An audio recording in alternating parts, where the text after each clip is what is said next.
Assalamualaikum warahmatullahi wabarakatuh.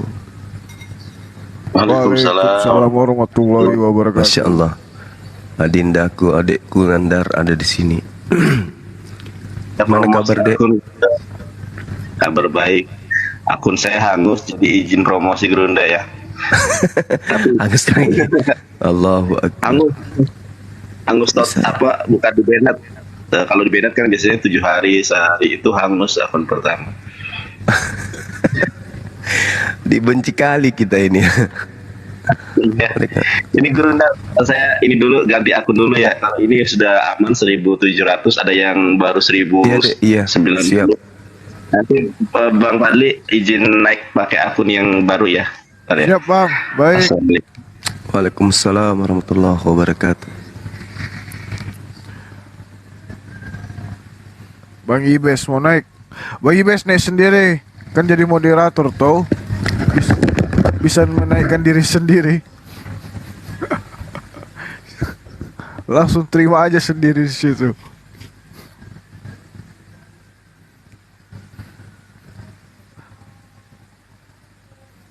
Nggak bisa ya?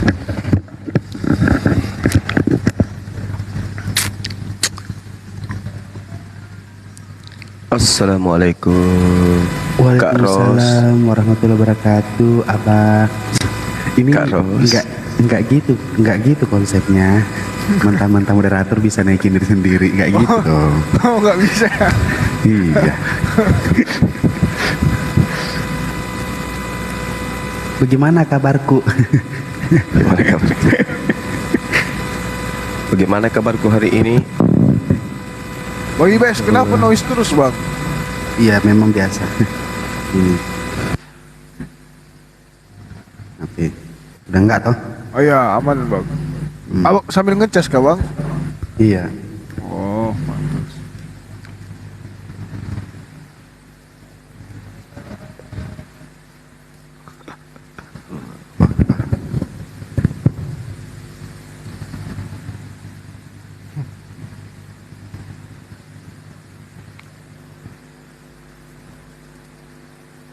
Assalamualaikum, Ibes. Waalaikumsalam warahmatullahi wabarakatuh. Waalaikumsalam warahmatullahi Udah ini wabarakatuh. akun baru di Yonatan Nandar Iya. 07. Lanjut, Mohon lanjut. bantu ya teman-teman ya. Kalau yang tadi sudah aman 1.700 dan sekarang itu meskipun sudah bisa udah 1.000 follower itu nggak bisa langsung buka komal Gerunda. Jadi bisa open cam tapi nggak bisa ngangkat orang. Jadi ada beberapa misi dulu yang harus diselesaikan. Yang pertama 30 menit live, terus 2 jam, terus 3 hari terpisah live. Woi, sekarang agak ribet. Dulu mah langsung bisa, sekarang kayak gitu syaratnya. Ya Bes ya. Betul Iya, kan? betul. Harus ngikutin aturan TikTok. Biar kelihatan memang harus ada persyaratannya biar kelihatan aktif mau benar-benar ini mau menjadi konten kreator. Hangus akunku Bes yang pertama gara-gara si Mikana. Gara-gara si Mikana babak belur akunku di-report itu serentak hangus langsung. Berapa hari? Hangus, bukan berapa hari, hangus. Waduh. Akun pertama itu. Akun Masya kedua Allah. menyusul kayaknya. Akun kedua sudah merah juga. Biarkanlah dia jadi mati syahid. Iya. Oke, Imat ya. Aku cuma minta followernya. Ayo teman-teman di tap-tap dulu ya sambil kita menunggu oten-oten yang mau.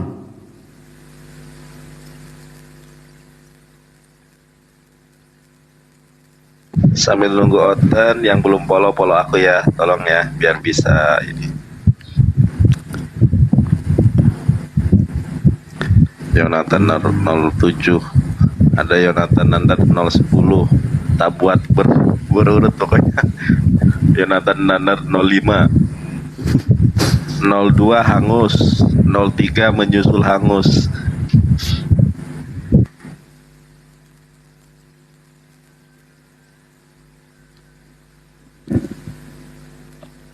Ya di tap-tap di share-share. Tapi Di kemarin tap-tap di sini. 3.000 penonton nggak ada otennya loh. 3.000 penonton gak ada otennya. Iya. Emang lagi langkah banget.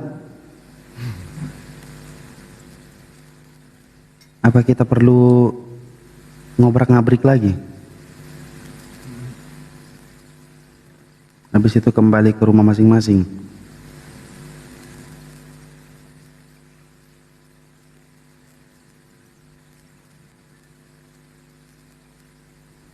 Di daun yang itu mengalir lembut, terbawa sungai ke ujung mata, dan aku mulai takut terbawa cinta, menghirup rindu yang sesakkan dada.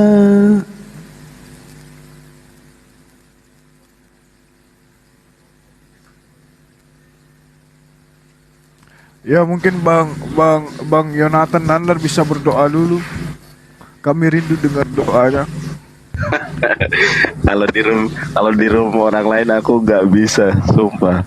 Itu spontanitas itu. Nanti biar saya aminkan, Bang. Aduh, nanti ada yang protes juga. Nanti ada yang protes. Oh gitu. Masalah baptis aja diprotes, masalah apologet aja diprotes. Nanti kalau aku berdoa ala pendeta nanti diprotes juga. Oh iya,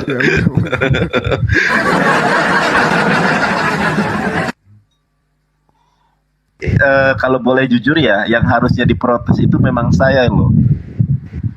Kan ada tuh dalil zaman tasabaha biqaumin fahuwa minhum. Barang siapa yang menyerupai suatu kaum maka termasuk golongannya. Yang harusnya diprotes itu saya, tapi kok nggak ada yang protes sama saya ya? Mungkin karena nggak ada pamornya. Kalau Gurunda Juma kan memang pamornya tinggi gitu kan. Jadi dicari kesalahan sedikit, apapun dicari nih. Oh ini kesalahannya dicari. Kalau saya kan memang nggak berpengaruh ya. Jadi nggak digubris. Mau saya berdoa ala pendeta, mau disebut evangelis. Coba Gurunda Juma gelarnya evangelis Juma. Wah diprotes pasti itu. Jadi permasalahannya itu sebetulnya bukan embel-embel apologet, bukan embel-embel baptis, bukan sebetulnya. Tapi karena pribadinya, mungkin karena iri gitu kan. Karena yang harusnya diprotes itu saya, evangelis. Evangelis itu kan value-nya Kristen. Berdoa saya, semoga boleh kiranya saudara dijamah Tuhan, ditangkap, dipilih itu kan doa pendeta itu, ya kan? Tapi nggak ada yang memprotes saya. Jadi kalau ada yang memprotes Bang Juma karena masalah baptis, masalah apologet, aduh udah nanti ke situ lagi. Oke.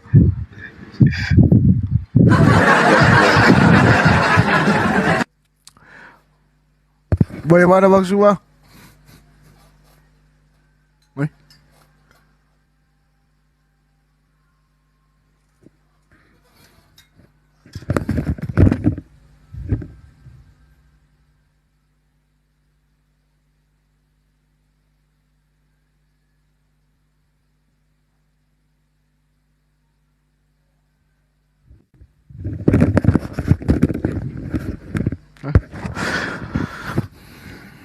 Ayo Oten naik, gara-gara nggak ada Oten Bang Suma online tuh.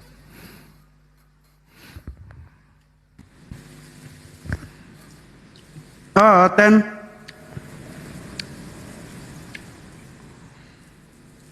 Tap-tap layar guys, sambil tap-tap mawar juga. Atau tap-tap donat juga bisa. Tap-tap donat juga bisa.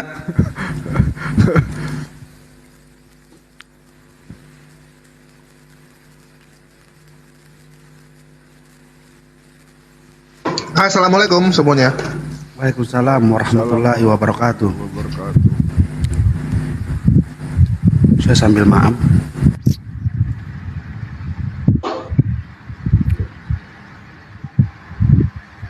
Captionnya Bang Badli, Yesus Apa itu, Bang? ciptaan gitu. Captionnya kalau captionnya Oten naik gak bakal naik. Oh gitu. Iya. Roh Kudus ciptaan, Yesus ciptaan, baru mereka. Oh, saya kalau di room saya seperti itu biasanya. Gak tahu kalau di sini. Kalau ini, mm-mm. Yesus Jul, nikah. Apa? Yesus kawin.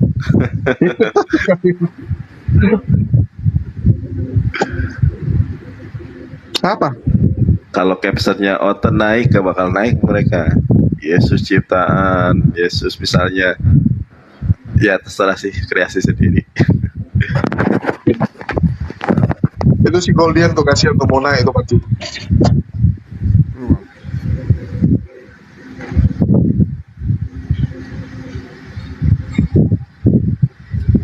Pak Bom Bom tuh, Nandar, lu nggak kasihin paus satu merajuk dia.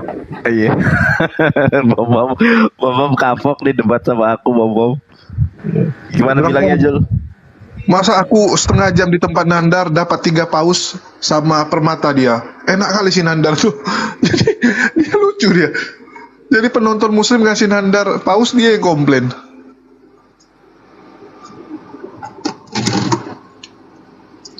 Lawak-lawak aja. Lucu orang nih ya. Kalau ada yang dapat apa, iri hati.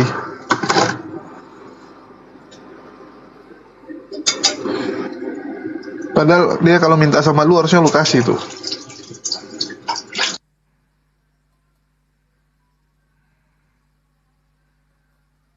Nggak pernah minta itu. Ya orang itu kan teman-teman muslim yang ngasih kan, bukan kita yang minta. Nah, aku bilang harusnya Bom kalau memang pengen ya dia bilang sama Nandar, aku bilang kan. Ya lu bilang lah, yo lu dapat banyak tuh, bagi gua satu. Mungkin Nandar kasih satu, aku bilang. Aku kasih. Itu mah alasan aja sih Bom gak berani naik. Assalamualaikum warahmatullahi wabarakatuh. Waalaikumsalam warahmatullahi wabarakatuh. Setelah sekian purnama akhirnya dinaikin di room ini.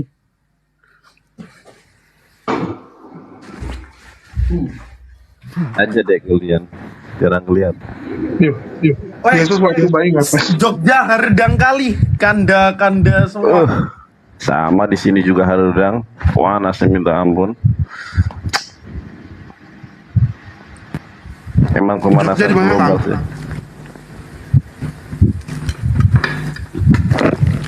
Di mana? Bagian mana Jogja Hardang? Gimana bang? Di bagian mana Jogja Hardang? Jogjanya di Gamping.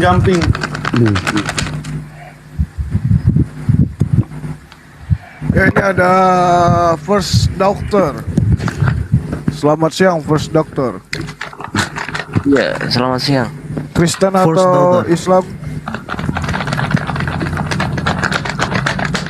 Kenapa? Apa sih? Islam atau Kristen? Enggak dua-duanya. Hah? Maksudnya gimana tuh? Kalau Kristen aku langsung kasih donat nih sama kopi.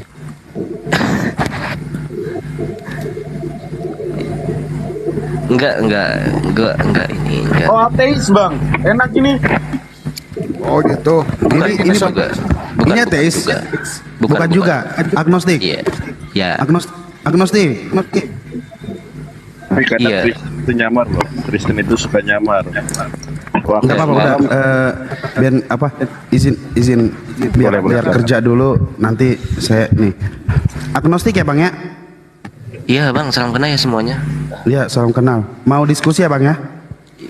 Iya. Yang lebih tepatnya masuk, bukan Bang. diskusi sih. Kalau diskusi saya bisa ngasih jawaban juga dong kalau ditanya, tapi di sini saya mau cari ini aja, mau bertanya saja. Mau bertanya saja, nggak mau ditanya? Jadi baik. Boleh sih kalau saya bisa jawab, saya jawab gitu aja. Boleh saya Kalau tanya nggak sedikit Bang? Oh, silakan. Mana yang masuk akal? Ada seorang ibu melahirkan Tuhan atau Tuhan yang memastikan dirinya bahwasanya dia tidak nampak, dia tidak terlihat, tapi bisa bisa menunjukkan dirinya dari segi ciptaannya yang ada di dunia ini. Mana yang lebih masuk akal, Bang? Tritunggal gitu ya. Itu sedikit saya kaji, itu belum masuk di pikiran saya di sini. Soal kalau Tuhan itu kan maha kuasa ya, maha segalanya. ada dua pandangan saya tentang Tuhan menjadi manusia dan Tuhan yang satu itu. Bisa saja Tuhan jadi manusia karena dia berkuasa di situ. Tapi tidak tapi agak menimbulkan pertanyaan juga gitu kan, kok Tuhan bisa dibunuh sama manusia. Akan menggugurkan kata maha. Akan menggugurkan kata maha ketika Tuhan menjadi manusia. Iya, maha kuasa itu. Tapi kan Tuhan maha kuasa, benar gak? Dia mau jadi apapun bisa. Tapi Tuhan maha besar. Tidak bisa maha kecil. Nah, itu persoalannya di situ, karena Tuhan jadi manusia yang 100% manusia. Dia melalui proses dari bayi sampai bahkan dibunuh sama manusia, itu belum bisa dipecahkan dalam pikiran saya itu.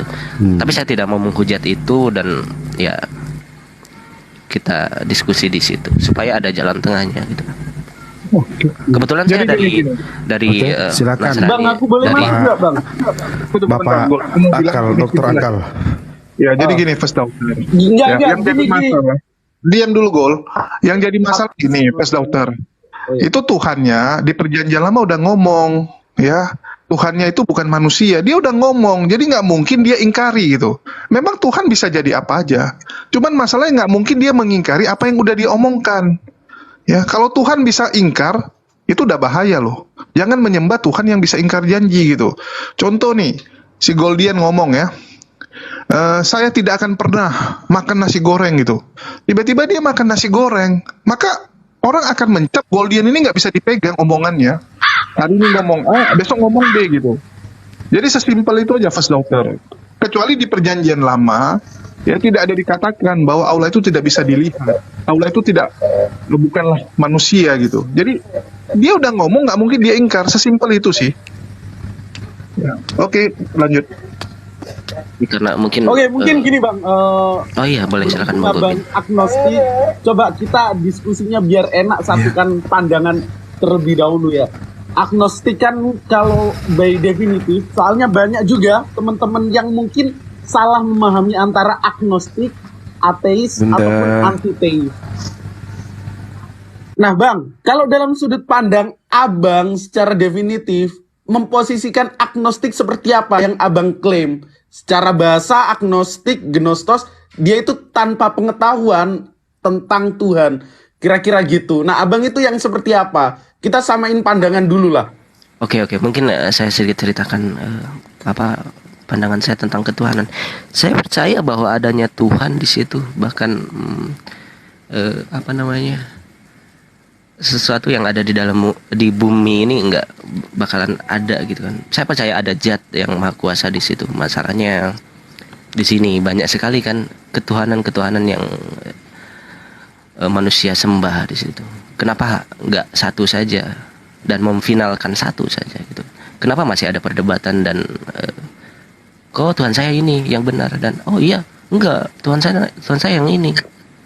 Nah, itu yang jadi pertanyaan. Saya percaya bahwa adanya Tuhan, tapi saya belum mengklaim atau belum memfinalkan itu dalam pikiran saya. Sorry Bang ya. Oke, nggak apa-apa. Jadi kalau gini enak, teman-teman. Posisinya aku boleh panggil siapa ini, Bang? Panggil aja Ahmad. Nggak panggil aja FG. Ya Bro Ahmad ya, nama yang bagus itu ya. Selangkah lagi. Soalnya gini, posisinya Bung Ahmad ini meyakini adanya Tuhan, tapi belum memverifikasi Tuhan mana yang benar, kira-kira gitu ya Bang ya. Wait, KTP-nya apa Bang? Itu saya boleh silent nggak? Karena ini kan karena. Oke, lanjut. Oh iya, oke, silakan. Terima kasih Bang. Iya, mungkin itu apa ya, privacy. Gini loh, Bung Ahmad ini udah bagus posisinya, teman-teman. Dia percaya adanya Tuhan, tapi dia belum berani memverifikasi Tuhan mana yang menurut dia benar, kira-kira gitu ya. Iya, karena saya punya pikiran yang mungkin sedikit aneh di sini. Orang-orang banyak berbicara. Oke, gini Bang. Silakan. Kita aja. Sampingkan, sorry ya teman-teman Tritung, teman-teman Kristen, kita kesampingkan Kristen dulu lah. Tadi Bang Ahmad juga mendeklarasikan nggak masuk di akal, terus dapat keterangan dari ini saudaranya Bang Zuma sama Ko Julius juga. Kalau di Kristen itu nggak logis lah, karena plin-plan lah Tuhan di Perjanjian Lama sama Tuhan di Perjanjian Baru. Islam hadir Bang, nawarin konsep bahwa Tuhan itu esa, Tuhan tidak dapat dilihat oleh makhluk, Tuhan berbeda dengan makhluknya, Tuhan super power di atas segala-segalanya power. Nah, kira-kira jika ada deskripsi secara definitif tentang Tuhan yang seperti itu, Abang terima dan masuk nggak di akal pikiran Abang? Aduh, sorry. Barusan saya ngambil ini. Bisa diulangi Bang. Sorry banget. Oh ya. Jadi gini, posisi Abang kan di posisi yang percaya Tuhan, tapi belum memverifikasi God Tuhan mana itu yang Abang percaya sebagai Tuhan yang benar. Kira-kira gitu kan. Oke, sorry teman-teman Kristen, sorry teman-teman Tritunggal, kita kesampingkan konsep God di teman-teman Kristen. Karena Abang tadi juga udah declare, terus ditambah keterangan dari Ko Julius, terus ditambah keterangan dari saudaranya Bang Zuma, Tuhan di dalam kitabnya Kristen plin-plan. Sorry to say. Karena di Perjanjian Lama bilang Tuhan Maha Perkasa, tiba-tiba datang di Perjanjian Baru jadi tidak perkasa. Otomatis kan nggak masuk di akal pikiran Abang, sepakat nggak sampai sini? Iya, oke. Oke, kita kesampingkan dulu.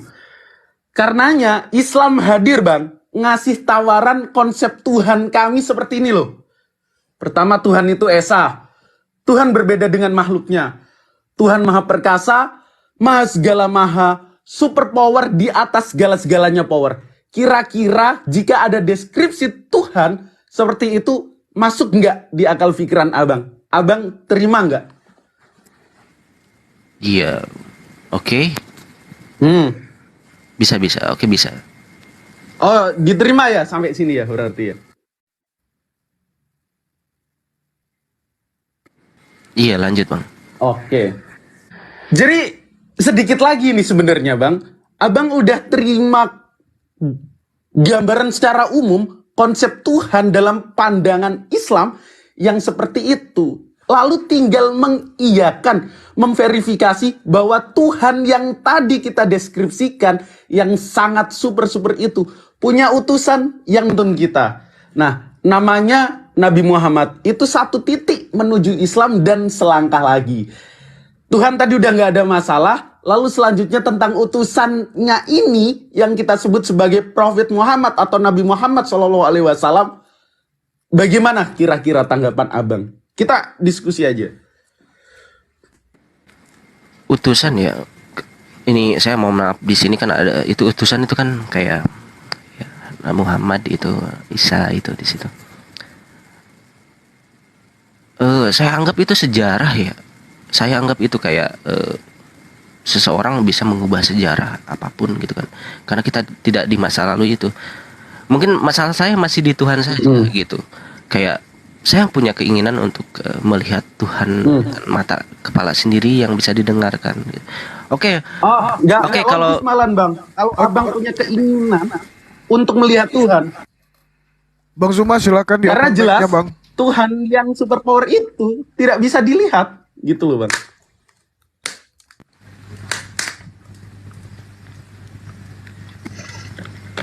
Oke.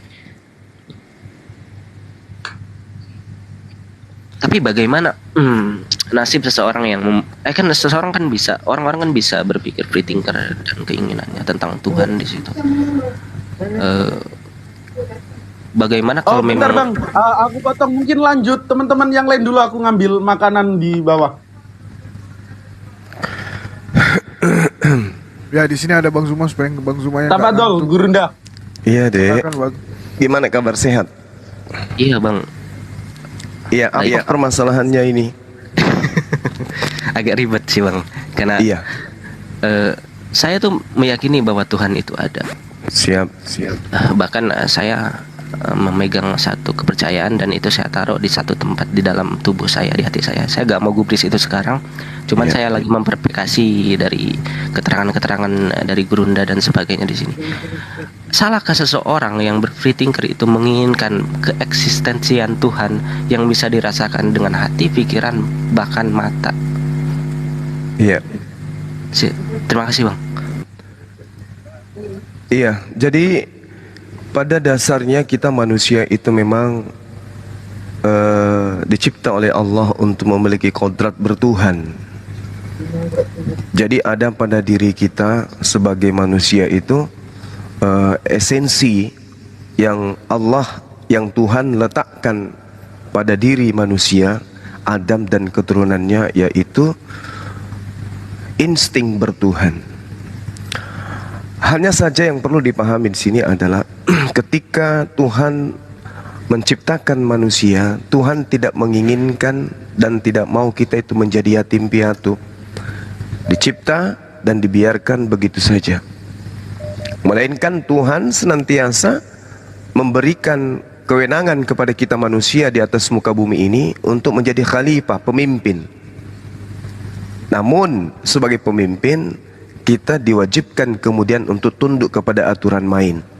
Siapapun kita, kalau kita mengaku berasal dari agama samawi, ngaku ya dari agama samawi, maka kita akan digiring kepada pemahaman Allah, Tuhan pencipta langit dan bumi, memberikan mandat, ya, memberikan mandat, memberikan kemudian amanah kepada Adam alaihissalam untuk kemudian mengikuti aturan mainnya.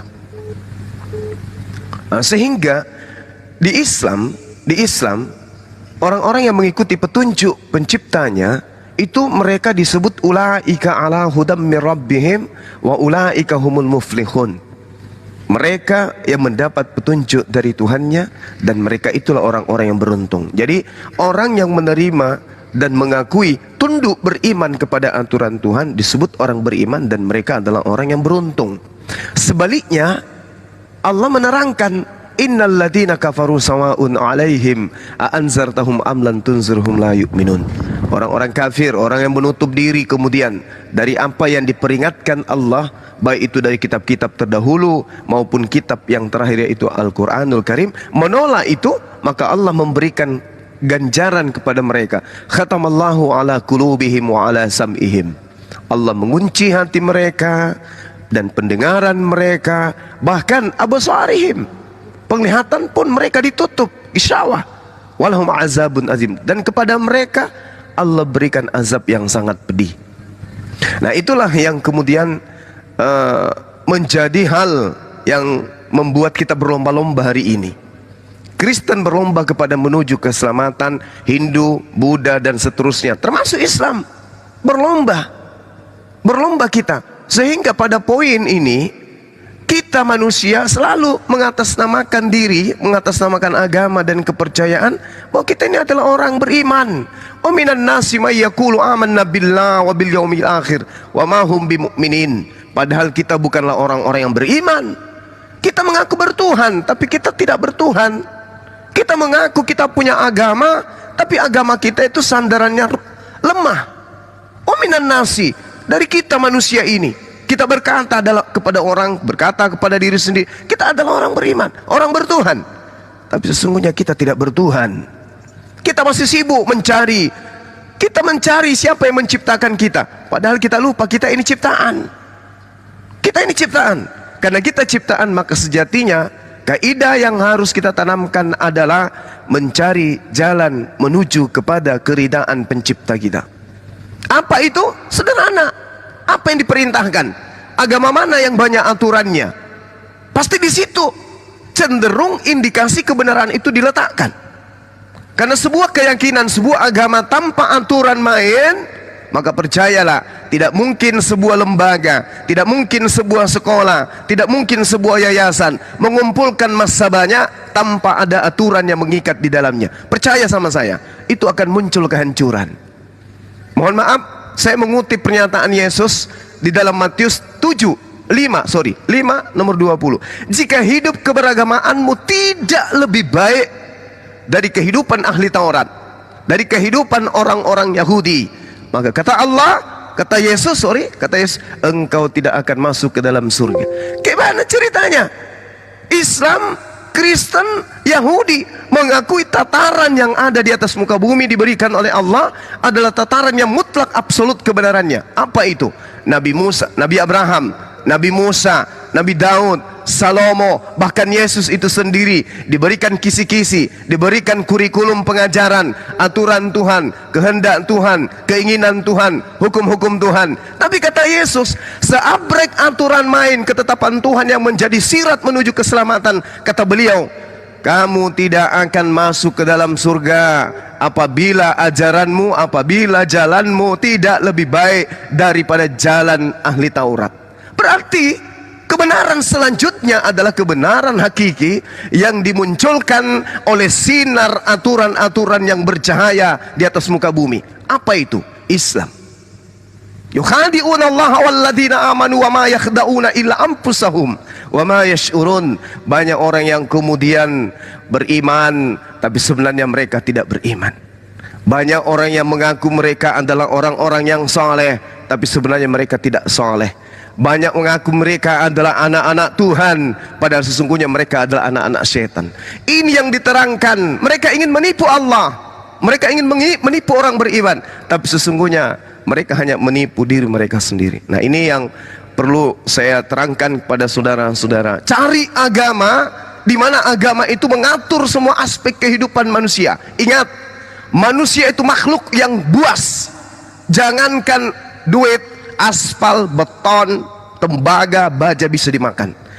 Karena kalau tidak diberi aturan, maka manusia itu, lihatlah, hari ini kita melihat dia sujud, hari ini kita lihat dia berkhutbah, besok dia digiring dengan menggunakan baju orange, borgol ada di tangan. Kenapa? Kurang harta? Bukan. Kurang jabatan? Tidak. Kenapa? Dia meninggalkan aturan Tuhan. Dia meninggalkan aturan Tuhan itu. Sehingga apa yang terjadi? Yang tadinya punya harkat martabat jatuh serendah-rendahnya. Apa kata Allah? Ulaika hum syarrul bariyah. Mereka orang-orang yang hidup di dunia tidak menjalankan perintah Allah adalah seburuk-buruknya makhluk. Na'udzubillah tsumma na'udzubillah.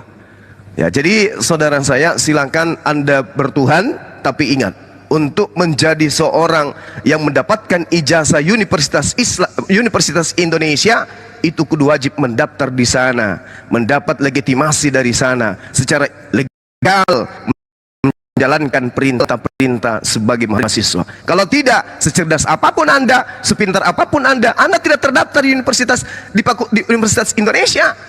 Orang pada lulus meskipun IQ-nya rendah, Anda tidak akan pernah lulus meskipun IQ Anda tinggi. Kenapa? Anda tidak terdaftar. Bagaimana caranya mendaftar?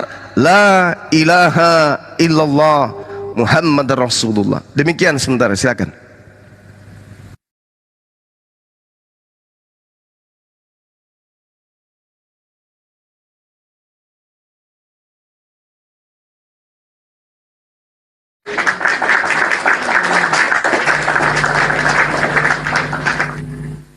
Bang? Iya. Aduh.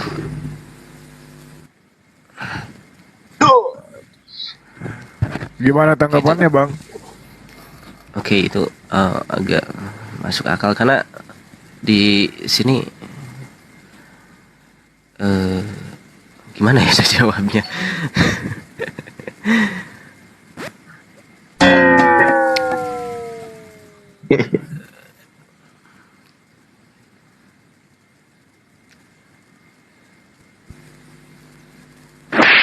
mungkin dari Bang Arsan lagi lanjut Enggak, Bang. sambung apa gimana? Udah lengkap itu. Itu guru saya, Bang, yang ngomong. Makanya itu saya mencoba mencernai, memahami juga, dan kita kaitkan sama apa yang kita lihat di masyarakat ini, di mayoritas itu gampang saya pahami karena di Indonesia kan mayoritasnya Muslim itu. Banyak juga aturan-aturan yang sampai sampai masuk kamar mandi pun ada ya kan aturannya itu, dan itu nggak ada saya temukan di agama lain mungkin. Cuman saya agak bingung di sini dan belum tahu banget tentang kalau di apa namanya, kalau di Muslim ini Allah menciptakan Adam itu tugasnya untuk apa gitu. Padahal kenapa nggak di sana saja gitu, kenapa Allah tega sih apa membiarkan Adam itu dihasut sama iblis gitu. Karena kalau itu nggak terjadi, nggak mungkin ada kekacauan di muka bumi ini seperti perang dan sebagainya gitu. Dan juga oh ya itu aja dulu, nanti ada pertanyaan lagi satu. Tafadhol Gurunda.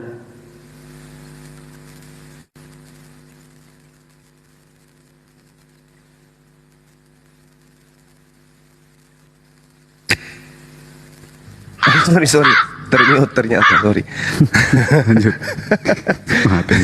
Ya, terima kasih ya, saya sangat menghargai pertanyaan-pertanyaan yang baik seperti ini, pertanyaan yang kemudian bersumber dari hati yang lembut untuk kemudian menelaah dan menerima pengajaran Islam. Allah Subhanahu wa taala ketika seperti yang Anda sahabat saya, rekan saya pertanyakan, membuktikan kesempurnaan daripada ciptaannya dengan keadaan Adam alaihissalam. Wa iz qala rabbuka lil malaikati inni ja'ilun fil ardi khalifah. Wahai para makhluk, lihatlah aku Allah penciptamu ingin menciptakan seorang sosok makhluk bernama Adam, bernama manusia yang kelak menjadi penguasa, pemimpin di atas muka bumi. Ini kata Allah. Ini kata Allah di alam roh, di alam sebelum Adam alaihissalam dicipta. Malaikat pun kemudian bertanya, kenapa engkau ingin menciptakan makhluk lagi? Bukankah kami ini sudah sempurna? Inni a'lamu ma la ta'lamun. Wahai para malaikat, aku lebih tahu daripada engkau. Innama amruhu ita arada syai'an ayyakula lahu kun fayakun. Tercipta Adam alaihissalam. Adam dicipta, dia dibentuk dalam fi aksani takwim, dalam bentuk yang paling sempurna di antara seluruh makhluk yang pernah dicipta oleh Allah. Adam alaihissalam adalah makhluk yang paling sempurna, bukan hanya dari aspek wujudnya, jasadnya, tapi instingnya, akalnya, logikanya. Dia punya perangkat yang disebut akal.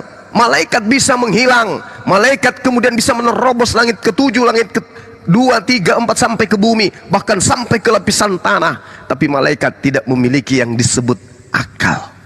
Hanya ada pada diri manusia. Maka ketika kemudian Allah memberikan perintah, wahai Adam, aku berikan perintah kepadamu, kuasai semua apa yang ada di hadapanmu. Tetapi satu, jangan kau menyentuh pohon buah khuldi. Jangan kau sentuh buah pengetahuan baik dan buruk. Ini justru Allah ingin membuktikan benar bahwasanya ciptaanku ini sempurna.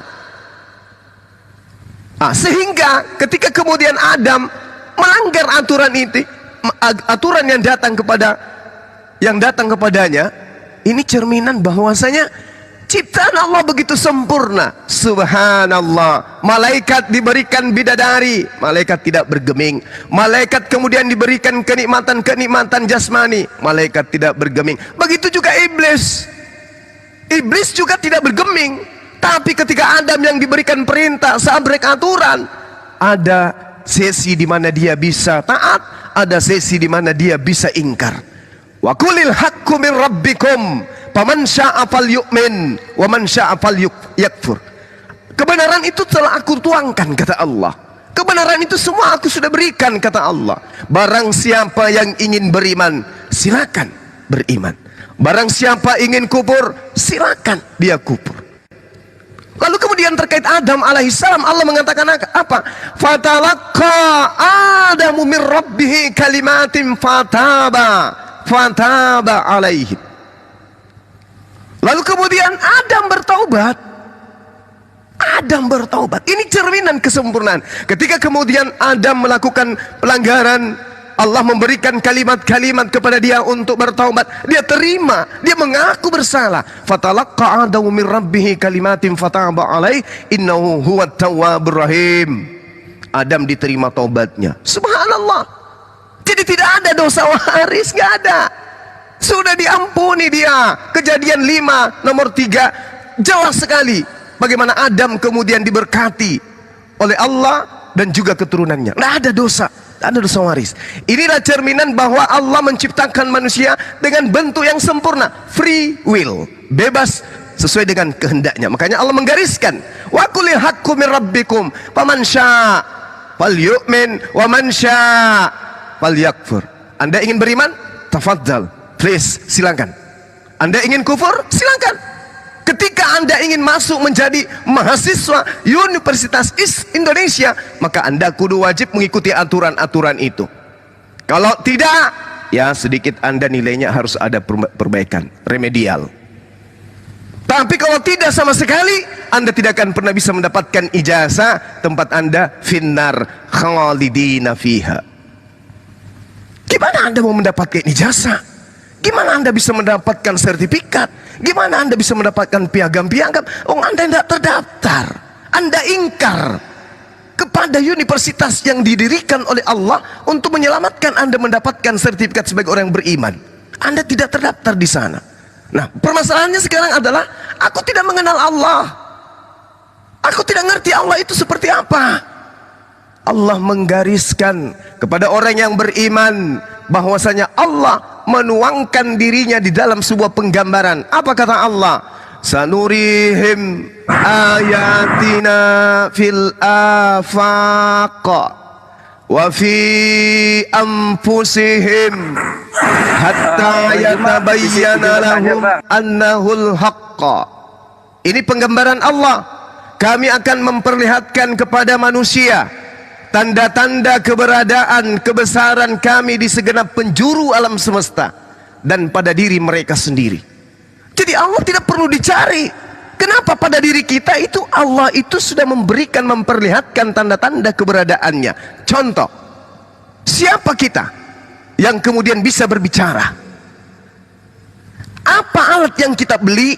Apa alat yang pernah kita pinjam sehingga mulut ini bisa bergoyang, mengeluarkan nada, mengeluarkan gelombang? Orang bisa mendeteksi apa yang keluar dari mulut. Siapa kita yang membuat itu? Bukan kita yang membuatnya. Hanya dengan bibir bawah, bibir atas, ada lidah mengeluarkan suara, kata-katanya tertutur, tersusun rapi. Siapa yang membuat itu? Kita mampu untuk melakukan. Kita, orang tua kita, negara kita, presiden kita? Bukan. Lalu siapa? Itulah Allah. Sanurihim ayatina fi ampusihim. Jadi celaka orang yang menuhankan makhluk dikarenakan karena dia tidak bisa melihat Tuhan. Celaka, pagan, tagut jatuhnya. Tapi kalau kemudian mereka menganggap bahwa Allah itu ada, Tuhan itu ada, dengan bukti keberadaan diri saya bukan siapa-siapa, kuku saya bertumbuh setiap saat, tapi gigi saya tidak bertumbuh. Siapa yang mengatur ini? Emak, engkong, opung kita? Bukan. Begitu kita tidur, lupa ingatan kita, terlelap kita, jantung berhenti berdetak? Tidak, jantung tetap duk, duk, duk, duk. Siapa yang membuat jantung itu berdetak? Siapa? Emak kita, bapak kita, opung kita. Bukan. Ini tempatnya tausiah. Ini tempatnya tausiah. Kalau saya bahas Bible, kalau saya bahas Bible, nanti kalian kesurupan dewa Allah. Kalau saya bahas Bible, kalian bilang kenapa bahas Bible. Kalau saya bahas Al-Quran, kalian kepanasan. Saya bahas Bible, kalian menjadi stres. Kalau saya bahas kitab suci, kalian kepanasan. Bahas kitab karangan, kalian kesurupan. Tenang, tenang, tenangkan diri Anda, pegangan yang kuat. Oke? Jadi kembali, ketika kita mencari tentang esensi hakikat pencipta kita, itu ada tanda-tandanya pada diri kita. Coba Anda bayangkan, kalau rambut ini tumbuh seperti tumbuhnya kelamin kita, Sudah berapa panjang kelamin Anda? Usia kita sudah 30 tahun, 40 tahun. Siapa yang mampu bikin celana dalam yang bisa memuat kelamin Anda yang begitu panjang, sekiranya dia tumbuh seperti rambut? Yang ngatur itu sopo?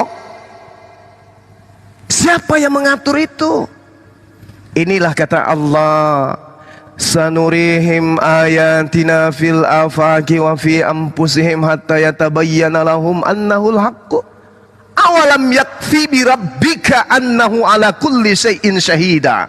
Sehingga jelaslah bagi mereka bahwa Al-Quran itu adalah benar adanya.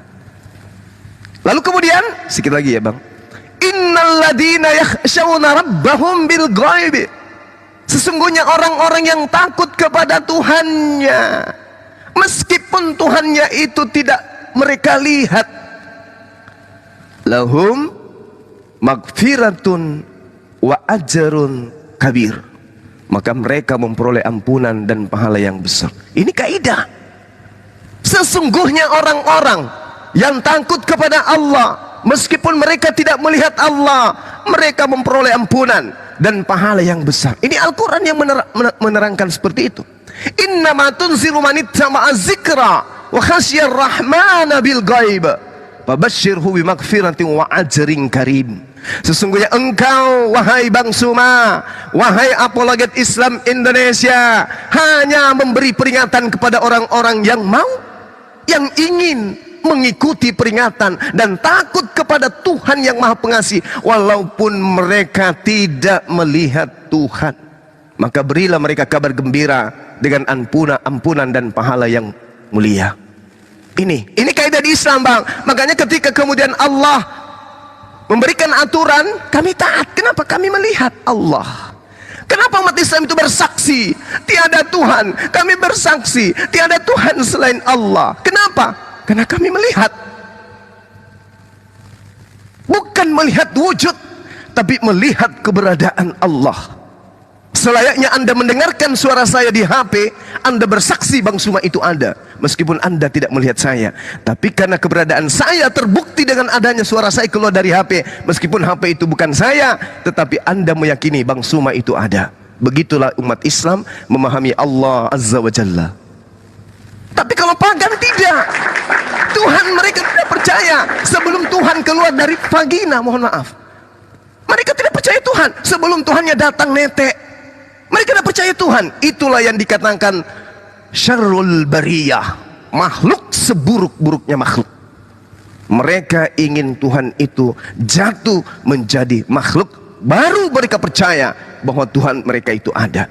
Na'udzubillah, summa na'udzubillah. Kita berlindung kepada orang-orang kufur seperti ini. Demikian, mohon maaf panjangan. Oke, siap. Gimana? First Daughter, ada tanggapan? Iya ada. Oke. Lagi-lagi saya agak bisa menyangka, dan memang saya nggak tahu, saya nggak banyak pengetahuan tentang ketuhanan. Itu saya cerna dan itu saya pikirkan sendiri ya. Itu saya cerna lah intinya. Saya percaya ada 3 agama yang saya mempercayai 3 agama di sini. Maksudnya bukan mengimani ya, saya mempercayai adanya 3 agama di sini. Yahudi, Nasrani, Yahudi, Kristen sama Muslim. Dan saya masih bingung di perbedaan dan persamaan di 3 agama ini. Mungkin teman-teman bisa bantu menjelaskan. Kalau boleh bang, sedikit dari gua bang. Oh ya silakan. Oh, baik. Assalamualaikum warahmatullahi wabarakatuh. Mencintai tanpa mengenal rupa, merindu tanpa bertemu. Itulah kami umat muslim ya. Tadi abang luar biasa ya pernyataannya. Saya ingin melihat Tuhan. Bagaimana mungkin abang melihat Tuhan, tetapi abang tidak punya satu alat yang cukup baik untuk melihat Tuhan. Bahkan bang ya, kita tidak bisa melihat Tuhan saking jauhnya. Dan kita, mohon maaf. Kita tidak bisa melihat satu benda itu saking jauhnya, bahkan kita tidak bisa melihat yang namanya benda saking dekatnya. Contohnya seperti apa? Contoh alis abang. Alis abang, apa abang bisa melihat? Jawab dulu bang. Bisa nggak abang melihat alis abang? Bisa. Hah? Dengan cara Bisa. apa? Bercermin? Bercermin. Dengan cara bercermin? Menggunakan alat, betul? Iya. Betul bang? Nah Iya, seperti itulah bang ya. Bagaimana mungkin abang mau melihat Allah tetapi abang tidak punya satu alat. Satu alat yang mampu melihat Allah. Itu hal yang tidak mungkin bang. Nah tadi abang mengatakan mengenai soal agama. Saya mempercayai yang namanya beberapa agama yang saya percaya Yahudi. Terus apalagi bang?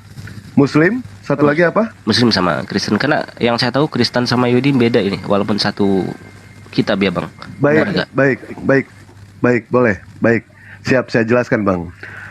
Allah Subhanahu Wa Taala bang tidak pernah menurunkan banyak agama bang, tidak pernah. Allah Subhanahu Wa Taala hanya menurunkan satu agama. Andaikan Allah Subhanahu Wa Taala menurunkan banyak agama, Allah tidak konsisten di sini bang, tidak konsisten. Nah. Kami percaya bahwa agama Yahudi, agama Nasrani itu adalah agama langit, agama samawi, agama yang dibawa oleh para nabi. Cuma sayang bang, agama Yahudi hanyalah diperuntukkan untuk orang-orang Yahudi, untuk diperuntukkan untuk Bani Israel. Apa agama yang dibawa oleh Yesus? Agama yang dibawa oleh Yesus itu adalah Nasrani. Nasrani berasal dari kata Nazaret. Nazaret adalah nama tempat. Ini hanya diperuntukkan untuk orang-orang Nazaret bang. Bukan untuk diperuntukkan untuk semua orang. Tetapi Islam diambil bukan dari nama tokohnya. Islam artinya adalah selamat. Diperuntukkan untuk siapapun bisa memeluk yang namanya Islam. Kalau Yahudi hanyalah diperuntukkan untuk orang Yahudi. Nasrani hanyalah diperuntukkan untuk orang Nazaret. Sementara Islam diperuntukkan untuk seluruh umat manusia. Ya ayuhan nas, wahai seluruh umat manusia. Tidak ada di dalam Al-Quran dikatakan wahai orang-orang Arab. Tidak ada. Tetapi dalam Al-Quran jelas, ya ayuhan nas, wahai seluruh umat manusia, wahai orang-orang kafir, wahai orang-orang musyrik, wahai orang-orang beriman, dan lain sebagainya. Tidak ada sama sekali nama diperuntukkan untuk satu tempat. Tidak ada bang. Itulah Islam bang, yang artinya selamat, isya, subuh, lohor, asar, maghrib. Begitu bang ya? Bang Fers? Iya bang. Baik. Terus apalagi yang abang mau tanyakan mengenai soal Islam, apalagi bang? Ini oke, tentang Islam ya sekarang. Saya juga belajar sedikit walaupun agak abstrak juga nih bang, karena baik, nggak apa-apa. Saya belajar Al-Quran itu karena memang harus membutuhkan waktu yang lama gitu kan, memahami isi dalam Al-Quran itu. Tapi saya orangnya memang pengen mengulik sendiri, pengen membaca sendiri gitu kan. Nggak mau katanya gitu kan. Tapi saya ada batasan di situ untuk mempelajari Al-Quran, karena satu bahasanya Arab, yang kedua kalau ada artinya pun harus ditafsirkan lagi gitu. Lanjut. Ada gak referensi atau kitab gitu yang bisa dibaca dan dipahami oleh orang awam gitu kan, ya khususnya seperti saya gitu kan? Ada nggak kitab yang dipahami? Bang Juma tahu arahnya kemana bang? Bang Juma?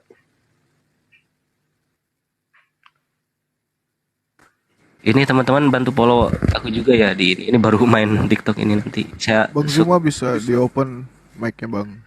Nggak, ini penonton kenapa sih ini Bang Juma aja katanya. Ya sudah silakan. Sorry termute.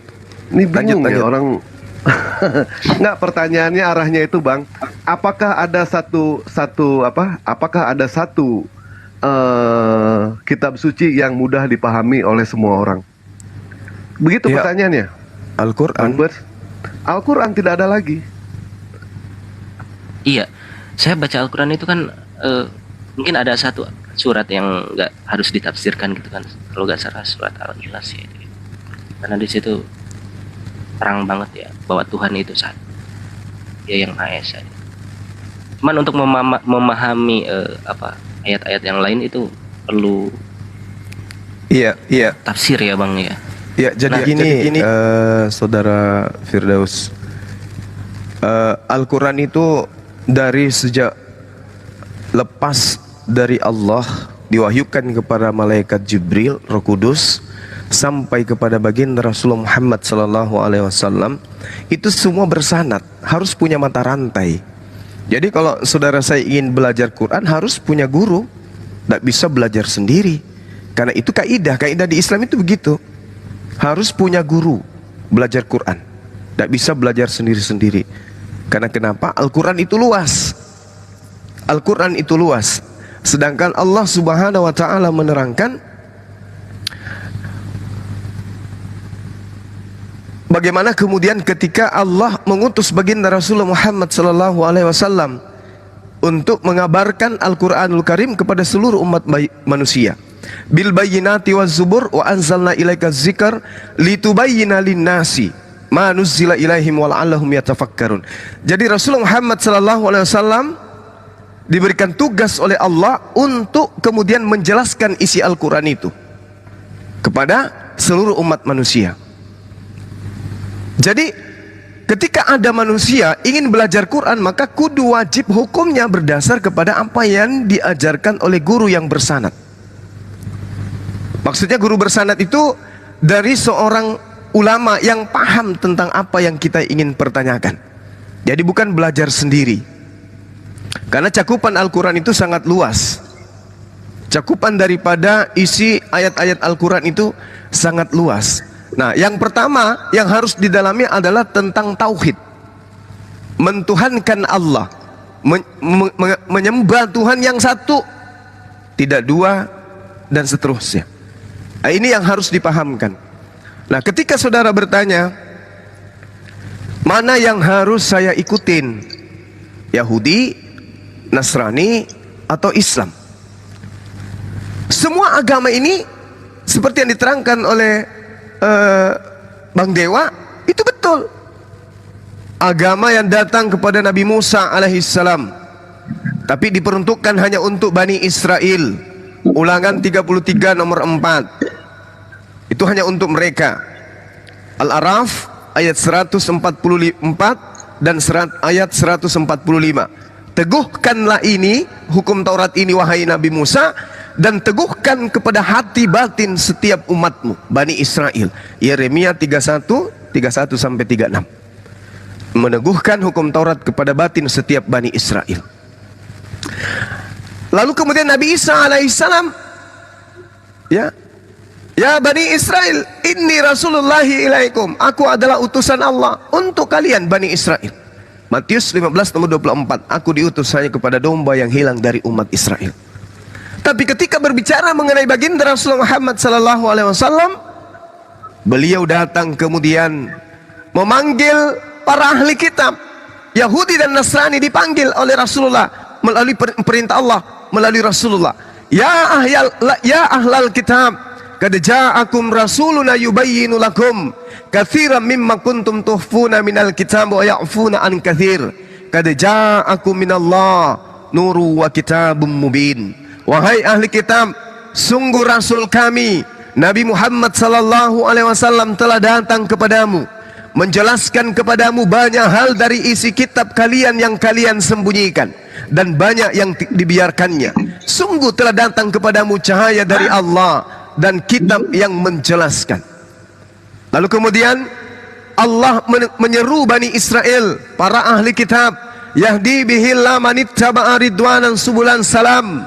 Dengan Al-Quran itu, wahai ahli kitab, wahai orang Yahudi, wahai orang Nasrani, dengan Al-Quran itu Tuhanmu memberi petunjuk kepada orang yang mengikuti keridaannya kepada jalan keselamatan.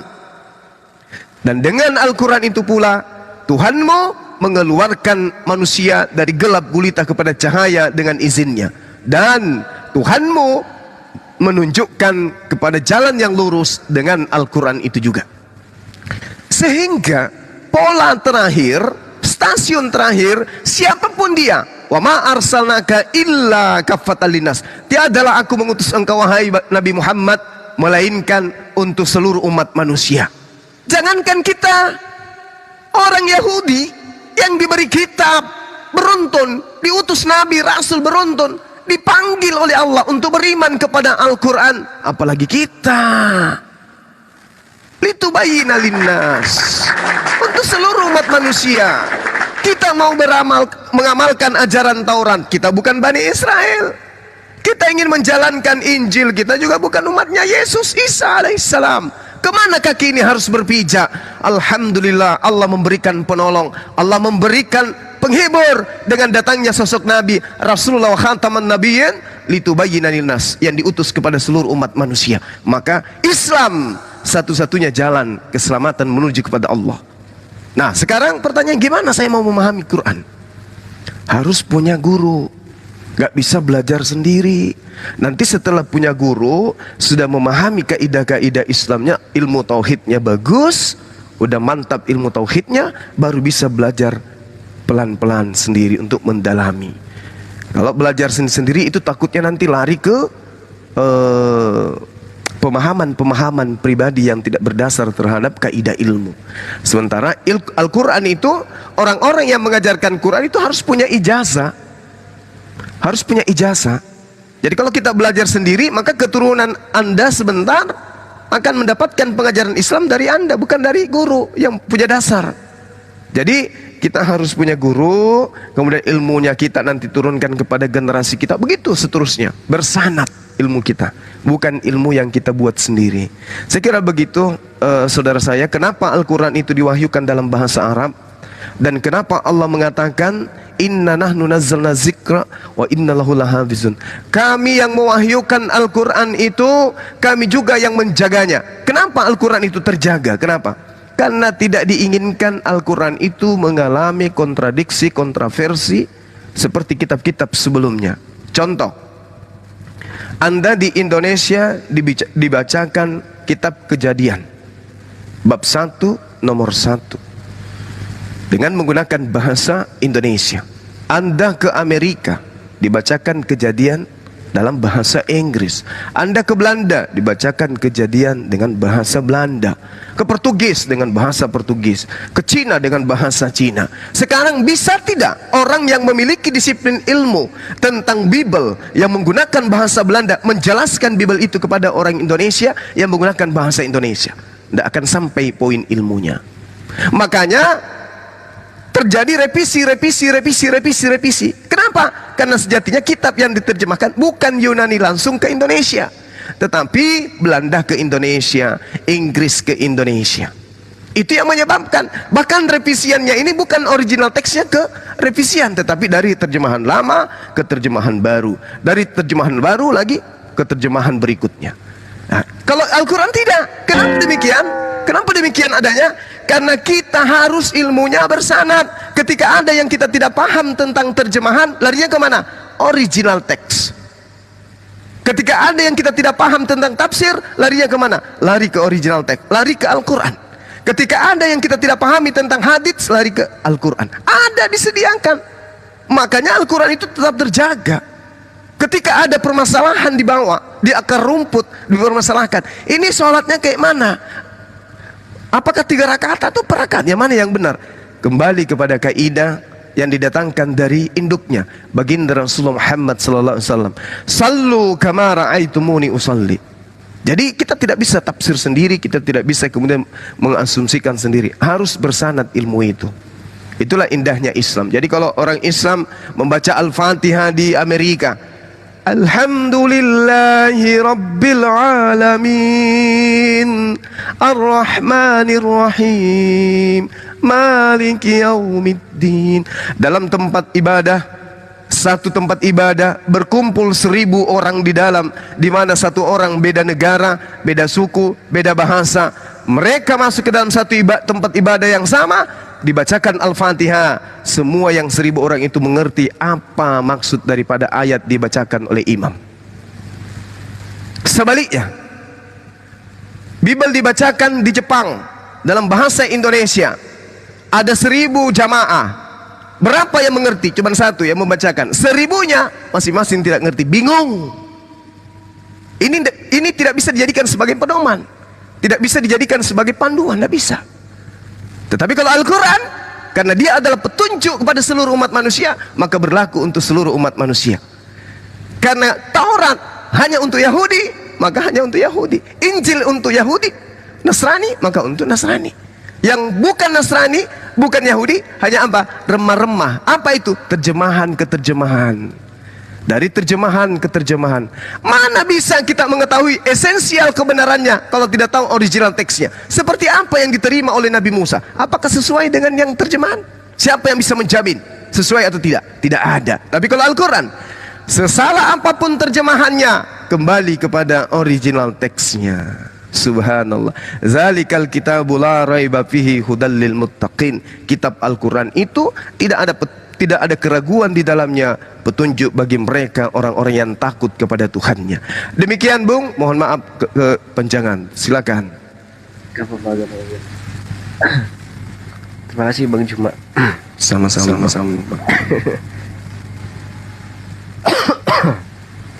Tadi menarik ya yang dibicarakan sama Pak Ahmad ini, Bang Juma. Dia juga mempelajari yang namanya Al-Quran. Nah, pertanyaan saya ke Abang, pelajaran apa yang abang baca terakhir kali pada saat abang membaca Al-Quran? Mungkin karena ini ya, saya mencari Tuhan, konsep ketuhanan itu paling di Al-Ikhlas itu ya di situ. Cuman saya coba belajar ke surat lain juga, tapi saya nggak paham itu, karena saya nggak paham, saya nggak bisa mengasumsi sendiri di situ, saya tutup saja gitu kan. Aku salah juga karena saya nggak bisa nggak ngejudge agama manapun lah, kitab manapun, tapi saya mau mempelajari saja di situ. Baik. Abang di sini seorang agnostik, abang percaya sama Tuhan tapi tidak percaya sama agama. Sebenarnya Bang ya, yang berhak untuk membicarakan soal ketuhanan itu hanyalah agama Bang. Agnostik tidak punya berhak. Tidak punya hak sama sekali untuk berbicara mengenai soal ketuhanan. Karena yang berhak membicara ketuhanan itu hanyalah agama. Agama itu cuma satu Bang, hanyalah Islam. Yang lain bukanlah agama. Yang lain itu hanyalah seperti bola salju Bang. Bola salju yang makin membesar ibaratnya organisasi. Satu organisasi menjadikan bola salju menjadi membesar dan akhirnya dijadikan sebagai agama. Begitu Bang. Tetapi Allah tidak pernah menurunkan banyak agama. Nah, menariknya, abang di sini berbicara mengenai soal membaca yang namanya Al-Quran, membaca Al-Quran. Apa abang pernah membaca yang namanya kitab Al-Quran yang isinya itu spektakuler gitu Bang, yang membuat abang luluh? Seperti halnya contoh saya Bang ya. Kita lari ke mujizat nggak apa-apa Bang? Lari ke mujizat? Ya, nggak apa-apa, bebas saja. Kita di sini cari ilmu ya, semuanya juga cari ilmu juga. Siap.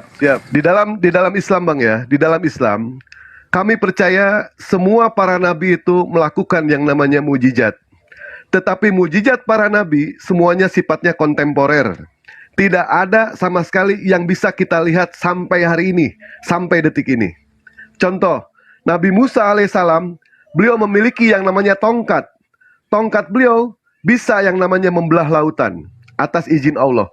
Apakah tongkat Nabi Musa masih ada Bang sekarang? Sudah tidak ada. Andaikan tongkat Nabi Musa masih ada, saya siap beli Bang tongkatnya Bang. Sudah Allah angkat. Nabi Sulaiman alaihissalam, beliau pada saat itu adalah sangat tertarik dengan kemegahan. Sehingga Nabi Sulaiman alaihissalam memiliki kendaraan dari angin. Apakah kendaraan Nabi Sulaiman masih ada? Sampai sekarang sudah tidak ada Bang. Nabi Isa alaihissalam, seni pengobatan pada saat itu. Beliau bisa menyembuhkan penyakit kusta, penyakit belang, penyakit lepra, bahkan beliau bisa membangkitkan orang yang mati. Apakah orang-orangnya bisa kita lihat sekarang? Tidak ada Bang. Semua sudah pada meninggal. Semua sudah Allah angkat mujizat para nabi. Bahkan ya, saya pernah mengatakan kepada Bang Juma, Bang, andaikan Nabi Isa tidak tertulis di dalam Al-Quran, demi Allah, saya tidak akan percaya 1% juga. Saya tidak akan percaya. Tapi karena Nabi Isa tertulis dalam Al-Quran, 100% saya percaya. Kenapa? Kenapa saya percaya dengan Al-Quran? Karena Al-Quran adalah firman Allah Subhanahu wa Ta'ala yang tidak ada campur tangan dari manapun juga. Tidak ada campur tangan dari manusia, murni 100%. Tidak ada campur tangan dari pertalit, pertamak ataupun oli kastrol. Nggak ada sama sekali itu. Apa buktinya Al-Quran adalah mujizat Allah? Baca surah Al-Baqarah. Kalau Mas benar sudah baca Al-Quran ya. Bang Juma minta dibacakan surah Al-Baqarah ayat 23. Bang Juma open mic Bang. Oke, baik. Gimana? Surah Gimana? Al-Baqarah ayat 23, Bang. Wa in Al-Baqarah. kuntum Bismillahirrahmanirrahim. Ya. Wa in kuntum fi raibim mimma nazzalna ala abdina fa'tu bi suratin min mithlihi wad'u syuhada'akum min dunillahi in kuntum sadiqin. Nah ini Bang, ayat-ayat di dalam surah Al-Baqarah.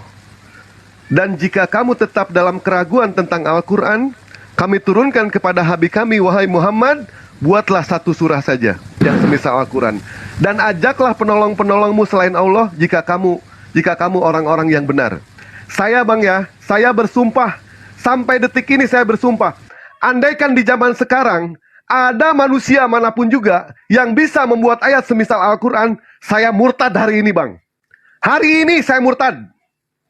Kenapa saya berani mengatakan demikian Bang? Allah sudah menjamin. Kalau Allah sudah menjamin, manusia mana yang sanggup Bang? Allah menantang ini Bang dalam Al-Quran. Ini adalah bukti kalau Al-Quran adalah mujizat Bang. Mujizat yang tidak pernah Allah angkat sampai kiamat. Mujizat para nabi semuanya Allah angkat. Tetapi ada satu mujizat yang tidak pernah Allah angkat. Apa itu? Al-Quran Nur Karim. Ini adalah mujizat terbesar. Untuk apa Allah menurunkan nabi lagi? Untuk apa tujuannya? Sementara mujizat sudah ada di depan mata. Di zaman Nabi Muhammad, pada saat itu orang sangat tertarik sama yang namanya syair, sama yang namanya pantun, sama yang namanya sajak, sama yang namanya aforisma. Sampai akhirnya Allah menurunkan yang namanya Al-Quran. Al-Quran Nur Karim ini Allah turunkan. Dan mujizat ini tidak akan pernah Allah angkat sampai hari kiamat. Saya bahkan ya, ketika saya menantang kepada siapapun juga, kalau ada orang yang bisa membuat ayat semisal Al-Quran, hari ini saya murtad Bang, hari ini. Kenapa saya berani demikian? Allah sudah menjamin, Allah sudah menggaransi. Kalau Allah sudah menggaransi, manusia mana yang sanggup Bang membuat ayat tandingan semisal Al-Quran? Manusia mana yang sanggup? Tidak akan ada manusia yang sanggup satupun juga Bang membuat ayat semisal Al-Quran. 1439 tahun yang lalu sudah berlalu, tantangan Allah masih berlaku sampai hari ini. Apakah ada orang yang berusaha untuk membuat ayat semisal Al-Quran? Banyak Bang, banyak. Tetapi apakah mereka berhasil? Tidak ada satupun yang berhasil Bang. Mereka semua gagal.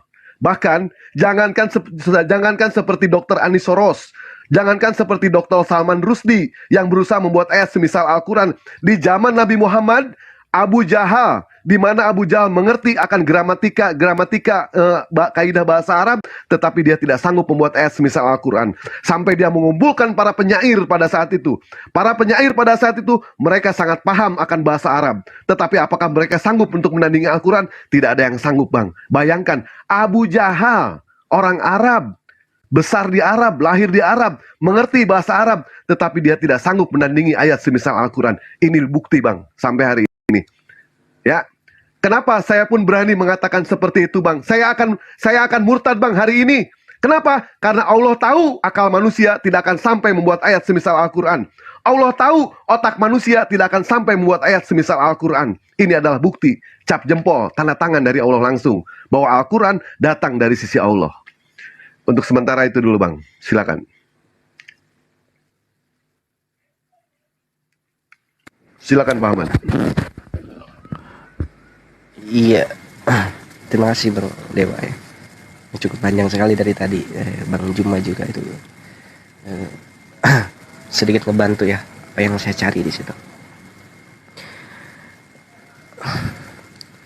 Karena saya sudah sedikit belajar di sebelah juga ya tentang Isa atau Mesias ya, Al-Masih itu. Dan belajar juga di Muslim juga di sini. Ternyata cerita ini sangat berbeda ya Bang, tentang Isa Al-Masih. Kalau di Muslim kan Isa itu angkat ya sama Allah ya ke atas ya, dan akan diturunkan kembali nanti di hari kiamat. Benar gak Bang? Betul, betul. Nah itu saya kalau masalah benar atau tidaknya kan itu tergantung keyakinan agama masing-masing di situ. katakanlah Muslim. Ketika nanti turun itu Nabi Muhammad Isa Al-Masih ini untuk apa dia turun kembali? Apa untuk orang Islam yang tersesat atau mungkin untuk apa, Bang? Baik, Bang Juma atau Dewa, Bang? Bang Juma aja ya. Pertanyaannya mungkin agak dangkal karena saya nggak tahu. Nggak apa-apa. Bang Juma silakan, Bang. Nanti dia lengkapi, Bang. Bang Zuma bisa open mic.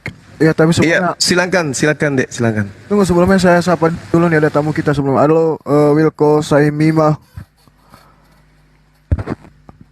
Ya, halo Bang. Islam atau Kristen, Bang? Kristen. Oh, Kristen. Baik, sebelumnya kalau untuk Kristen yang naik di sini langsung saya kasih donat ya, Bang, sama kopi. Tapi ditunggu dulu, Bang, setelah Bang First Doctor ini berdiskusi. Nanti ada sesi untuk Abang. Baik. Silakan lanjut, Bang Dewa. Baik, Pak Ahmad. Kenapa Nabi Isa alaihissalam akan diturunkan lagi ke dunia? Di dalam ajaran agama Islam, Bang, ya, kita tahu, kita percaya bahwa Allah menyelamatkan Nabi Isa dari penyaliban. Nabi Ibrahim alaihissalam, beliau terbebas dari yang namanya api, atas izin Allah. Beliau selamat. Nabi Musa alaihissalam, beliau pun sama diselamatkan sama Allah ketika dikejar oleh tentara Fir'aun. Begitupun Nabi Isa alaihissalam, ketika Nabi Isa berdoa kepada Allah ingin diselamatkan, Allah pun menyelamatkan Nabi Isa alaihissalam dari penyaliban. Apa sulitnya bagi Allah, Bang, ketika Allah hendak menyelamatkan Nabi Nuh alaihissalam dari banjir bandang? Apa sulitnya bagi Allah ketika Allah ingin menyelamatkan Nabi Ismail dari penyembelihan? Dan apa sulitnya bagi Allah ketika Allah ingin menyelamatkan salah satu kekasih tercintanya, yaitu Nabi Isa alaihissalam? Kecil itu bagi Allah, Bang. Di dalam Islam, Bang, ketika orang-orang Yahudi ingin menangkap yang namanya Nabi Isa alaihissalam, karena pengikutnya setiap hari itu makin banyak, tapi orang-orang Yahudi tidak mengetahui kesalahan Nabi Isa yang sebenarnya itu seperti apa. Dan Nabi Isa bukanlah orang yang bersalah pada saat itu. Mereka akhirnya bekerja sama dengan tentara Romawi untuk menangkap Nabi Isa alaihissalam. Cuma sayangnya, ketika orang-orang Romawi ingin menangkap Nabi Isa alaihissalam, mereka tidak tahu wajah Nabi Isa yang sebenarnya itu seperti apa. Mereka tidak ada yang tahu. Mereka hanya diberikan ciri-cirinya itu seperti ini. Dan mereka salah tangkap di situ, Bang. Orang-orang Yahudi menganggap Nabi Isa alaihissalam berhasil mereka bunuh. Orang-orang Kristen menganggap Nabi Isa disalib. Islam datang untuk meluruskan itu semua.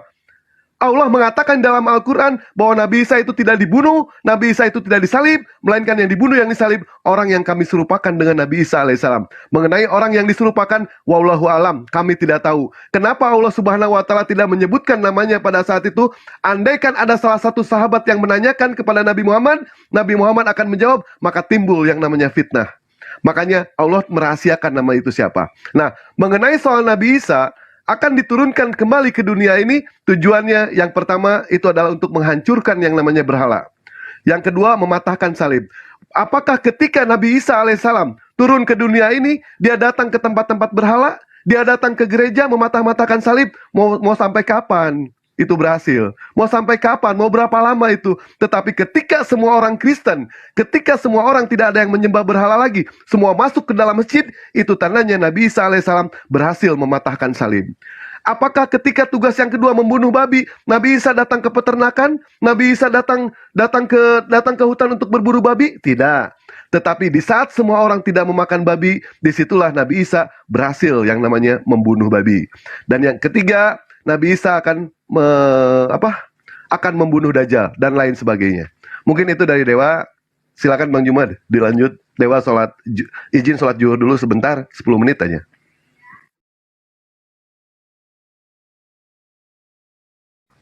Ya, boleh saya lanjutkan, Saudara Firdaus? Yes, dokter, Bang. Nanti kepanjangan. Silakan ditanggapi dulu. Iya, dilanjut, Bang. Iya, baik. Jadi gini, kita harus memahami agama Islam, Yahudi, Nasrani membicarakan satu oknum yang lahir tanpa ayah. Orang Yahudi mengakui oknum ini adalah anak zina. Orang Nasrani mengakui dia ini adalah manusia jelmaan Tuhan yang mati terkutuk di atas tiang salib. Orang Islam mengimani oknum ini adalah sosok Nabi dan Rasul yang suci, yang datang kepada Bani Israel sebagai jalan keselamatan buat mereka. Di mana siapa di antara ketiga agama ini yang kemudian mendudukkan oknum ini dengan kaidah yang sebenarnya? Itu poin pertama. Kedua, muncul pertanyaan, kenapa dia harus datang? Jawabannya untuk membantah Yahudi, untuk membantah fitnahan Nasrani, dan membenarkan ajaran Islam. Itu poinnya. Makanya dia datang. Al-Quran dengan jelas mengatakan kepada kami umat Islam bahwasanya ketika beliau datang nanti, wa min ahlal kitabi illa la yu'minanna bihi qablal mauti wa yaumal qiyamati yakunu alaihim syahida. Tidak ada seorang pun dari Yahudi, dari Nasrani yang tidak beriman kepada Nabi Isa alaihissalam ketika ia datang untuk yang kedua kalinya. Semua mereka akan beriman. Nah, ketika mereka beriman kepada Nabi Isa alaihissalam, itu sama dengan dia beriman kepada baginda Rasulullah Muhammad sallallahu alaihi wasallam. Kok bisa demikian? Ya, wa isqala Isa bin Maryam, ya bani Israel, inni rasulullahi ilaikum musaddiqan lima baina yadayhi minat Taurah wa mubasysyiran bi rasuli ya'ti min ba'di ismuhu Ahmad Muhammad. Falamma ja'ahum bil bayyinati qalu hadza sihrun mubin. Nabi Isa alaihissalam datang kepada Bani Israel. Wahai Bani Israel, sesungguhnya aku ini adalah Rasul utusan Allah kepada kalian yang membenarkan kitab Taurat, kitab-kitab yang datang sebelum aku, yaitu Taurat, dan memberikan kabar gembira dengan seorang Rasul yang datang setelahku yang bernama Ahmad. Namun ketika Rasul itu datang kepada mereka dengan membawa bukti-bukti yang nyata, mereka menuduh ini adalah sihir yang nyata. Jadi Nabi Isa alaihissalam ketika datang akan diimani oleh orang Yahudi, akan diimani oleh orang Nasrani sebagai benar-benar Mesias yang mereka tunggu-tunggu, yang datang setelah yang memberikan jalan keselamatan kepada mereka. Siapa yang beriman kepadanya kemudian sama dengan dia beriman kepada baginda Rasulullah Muhammad SAW. Ternyata yang diajarkan oleh Bang Suma dan teman-teman tentang Nabi Isa itu adalah benar. Sekarang kami beriman kepada Nabi Isa alaihissalam. Nah ini, makanya di dalam Al-Quran yang saya sampaikan kepada saudara tadi, ya ahlal kitab, qad ja'akum rasuluna yubayyinu lakum katsiran mimma kuntum tukhfuna minal kitab wa ya'funa an katsir. Qad ja'akum minallah nuru wa kitabum mubin. Ini yang saya jelaskan. Wahai ahli kitab, wahai orang Yahudi, wahai orang Nasrani, telah datang kepadamu Rasul kami baginda Rasulullah Muhammad sallallahu alaihi wasallam mengajarkan bahwa yang kalian tolak itu adalah nabi, bukan anak zina, bukan jelmaan Tuhan. Maka ketika ia datang kemudian menjelaskan kepada mereka, ma qultu lahum illa ma amartani bi ani abudullah rabbi wa rabbakum. Sesungguhnya ketika aku datang kepada Bani Israel, aku mengajarkan mereka menyembah Tuhanku dan Tuhannya, yaitu Allah yang maha suci lagi maha tinggi. Mari kita lihat, kita filter penjabaran saya tentang Al-Quran menggunakan kitabnya saudara kita Kristen. Anda kan tadi mengatakan saya juga belajar dan berbeda. Kita lihat di dalam Yohanes 12 nomor 48. Barang siapa yang menolak aku, nah coba, barang siapa yang menolak aku, dia sudah ada hakimnya, yaitu firman yang aku sampaikan kepada mereka. Firman itulah yang akan menjadi hakimnya kelak di akhir zaman. Subhanallah. Barang siapa yang menolak aku, ini Yesus oknum ini mengatakan di tengah-tengah Bani Israel, wahai Bani Israel, barang siapa yang menolak aku, dia sudah ada hakimnya, yaitu firman yang aku sampaikan kepada mereka. Firman itulah yang kelak akan menjadi hakimnya di akhir zaman. Apa yang diterangkan oleh Al-Quran? Jelas. Wa immin ahlal kitabi illa la yu'minanna bihi qablal mauti wa yaumal qiyamati yakunu alaihim syahida. Tidak ada seorang pun di antara ahli kitab yang tidak beriman kepadanya. Semua akan beriman. Kenapa? Karena ketika datang di akhir zaman, dia akan memperingatkan, "You menyembahku, mana tunjukkan firman yang pernah terlontar dari mulutku untuk menyembah diriku?" Gak ada kan? Gak ada. Berarti baginda Rasulullah Muhammad SAW benar. Ini Rasulullah ilaikum, wahai Bani Israel, aku Isa hanya utusan Allah kepada kalian. Nah, sementara Yesus mengatakan hidup kekal itu adalah mereka mengenal engkau satu-satunya Tuhan yang benar dan mengenal aku utusanmu. Islam tidak dikatakan Islam dia, tidak dikatakan Muslim dia, kalau dia tidak beriman kepada Nabi Isa atau Yesua atau Isa atau Yesus, bahwa dia adalah utusan Allah untuk Bani Israel. Tidak diterima imannya seorang Islam kalau tidak beriman kepada hal demikian. Untuk itulah kemudian kembali ke Yohanes 12:48, barang siapa yang menolak aku, maka dia sudah ada hakimnya, yaitu firman atau perkataan yang aku katakan ketika aku bersama dengan mereka. Perkataan itulah yang kelak akan menjadi hakimnya di akhir zaman. Sekarang umat Islam berdiri, orang Kristen pun berdiri di depan Yesus, di depan Isa, di depan Yesua. Orang Yahudi juga berdiri di sana. Lalu kemudian apa yang menjadi filter hakimnya? Aku adalah utusan Allah untuk Bani Israel. Silakan wahai tiga golongan, siapa di antara kalian yang beriman sesuai dengan pernyataan ini, silakan Anda lolos menuju ke surga. Umat Islam lolos karena umat Islam mengakui dia adalah utusan Allah, dia adalah Nabi, dia adalah Rasul. Begitu Kristen, stop, Anda siapa? Saya Kristen. Anda Kristen, maksudnya saya pengikut Anda. Pengikut gimana? Kok Anda tidak sunat? Saya sunat. Kok Anda nggak puasa? Saya puasa. Kok Anda menyembah tiga Tuhan, bahkan menyembah saya? Saya di dalam Yohanes 4:22 mengatakan, aku menyembah apa yang aku kenal, berarti aku juga menyembah. Kenapa kalian menyembahku? Minggir, minggir, enyahlah daripadaku kalian semua pembuat kejahatan. Nah, kemudian Yahudi, saya ini siapa menurut kalian? Kamu anak zina. Apa kenyataannya sekarang aku datang untuk yang kedua kalinya masih mau menolak aku? Tidak wahai Yesus, sekarang kami beriman kepadamu, engkau adalah utusan Allah. Ini yang dicerminkan oleh Al-Quran. Wa immin ahlil kitab illa la yu'minanna bihi qablal mauti. Barang siapa yang menolak aku, dia sudah ada hakimnya, yaitu firman yang pernah aku lontarkan kepada Bani Israel ketika aku penginjilan di sana, bahwa aku adalah utusan Tuhan, tiada Tuhan selain Allah. Kesaksiannya Yesus jelas. Terakhir 30 detik. Di dalam Yohanes 5 nomor 36, ada kesaksianku yang lebih penting dari kesaksian Yohanes Pembaptis, bahwa semua mujizat, semua pekerjaan yang aku lakukan di tengah-tengah Bani Israel, pekerjaan itu yang bersaksi tentang aku, bahwa Tuhan yang telah mengutus aku. Berarti kesaksian Yesus, dia adalah utusan Allah. Di Islam disebut Rasulullah. Alhamdulillah, umat Islam lolos di penghakiman nanti.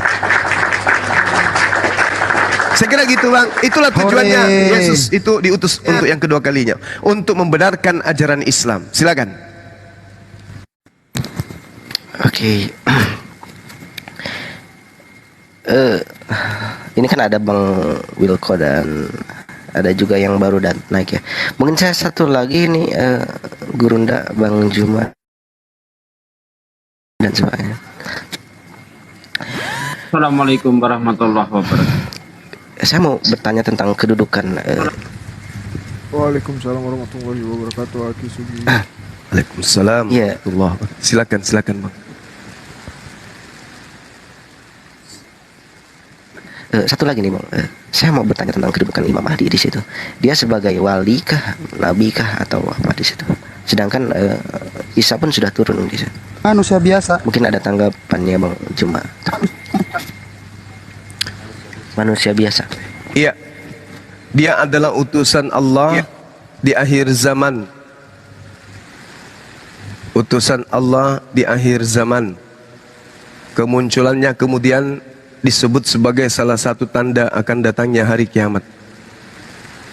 Perannya adalah memberikan ajaran kemudian kepada orang-orang yang ada pada masa itu untuk menyatakan kebenaran Islam dan untuk kemudian menghancurkan Dajjal dan kroni-kroninya. Itu yang kita pahami. Jadi peran Imam Mahdi sebagai sosok utusan di akhir zaman untuk membawa kejayaan, kemakmuran di sekitarnya. Selain itu, Imam Mahdi juga adalah sosok pemimpin yang adil yang memberantas kesaliman yang terjadi sebelumnya. Rasulullah Muhammad SAW kemudian bersabda, Imam Mahdi akan keluar di akhir umatku. Allah akan menurunkan hujan, akan menumbuhkan tanaman di muka bumi, harta akan dibagi secara merata, binatang ternak akan semakin banyak, begitu juga umat akan bertambah besar. Itulah tanda daripada adanya Imam Mahdi. Seperti itu, Bang. Jadi saya berikan penggambaran gini. Jika di zaman sekarang orang digaji sesuai dengan golongan dan pangkat pekerjaan atau titel atau apapun itu, maka di zaman Imam Mahdi penghasilan kita akan diberikan secara merata tanpa adanya perbedaan dalam nominal gaji atau penghasilan. Itu ilustrasinya seperti itu. Nah, itu tanda-tanda akan datangnya akhir dari kehidupan di dunia. Tidak seorang pun di antara ahli kitab yang tidak beriman kepada Nabi Isa alaihissalam menjelang kematiannya. Dan pada hari kiamat Nabi Isa akan menjadi saksi kepada mereka. Wa immin ahlil kitabi, yang saya bacakan tadi kepada saudara. Itu yang ingin saya gambarkan secara ringkas tentang Imam Mahdi. Jadi dia datang kemudian untuk mengajarkan kebenaran, mengajarkan kemakmuran, dan untuk bekerja sama dengan Nabi Isa alaihissalam memberantas Dajjal dan sekutu-sekutunya. Yang dimaksud Dajjal di sini adalah sosok makhluk yang bermata satu. Ya, lalu kemudian Dajjal itu orang yang punya dua mata, harusnya mata yang ada di kepala dengan mata hati, kalbu. Tetapi kalbunya itu juga mati, tidak melihat. Maka kemudian merekalah yang akan dihancurkan oleh Nabi Isa alaihissalam, oleh Imam Mahdi juga. Demikian. Silakan. Ya, Bang Jumat, terima kasih. Iya. Udah berapa menit ya tadi. Mungkin dari yang lain silakan, Bang Wiko. Saya mungkin cukup Bang Juba ya pertanyaannya. Mungkin lain kali saya bertanya lagi. Di sini sudah ada tamu kita selanjutnya, itu ada Bang Wilko. Selamat siang Bang Wilko. Yang Bang. Ya Bang, tadi donat sama kopinya sudah ya Bang ya. Ada yang ingin disampaikan Bang?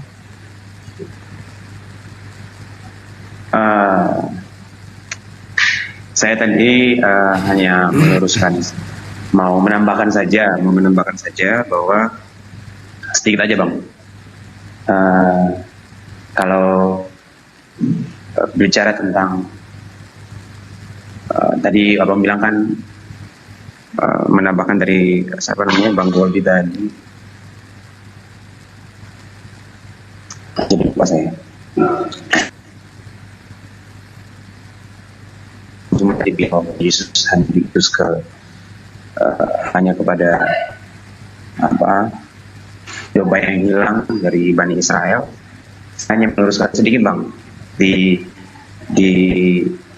kalau kita baca dalam Matius 28 ayat 18 sampai 20 itu, nah di situ kan Yesus berkata bahwa ada amanat agung,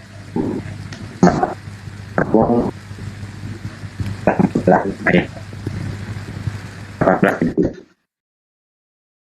Jadi Bang Wilko, maaf ini jaringannya Abang kurang baik, jadi suaranya agak putus-putus nih.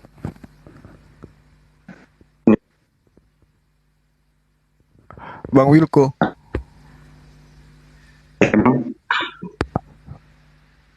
Halo. Ya, Bang Wilko ini jaringannya kurang baik, jadi suaranya putus-putus. Jadi apa yang Bang tadi sampaikan itu kita kurang jelas kedengaran di sini, Bang. Mungkin agak bergeser sedikit Oh, siap. untuk jaringannya, Bang. Siap, baik, Bang.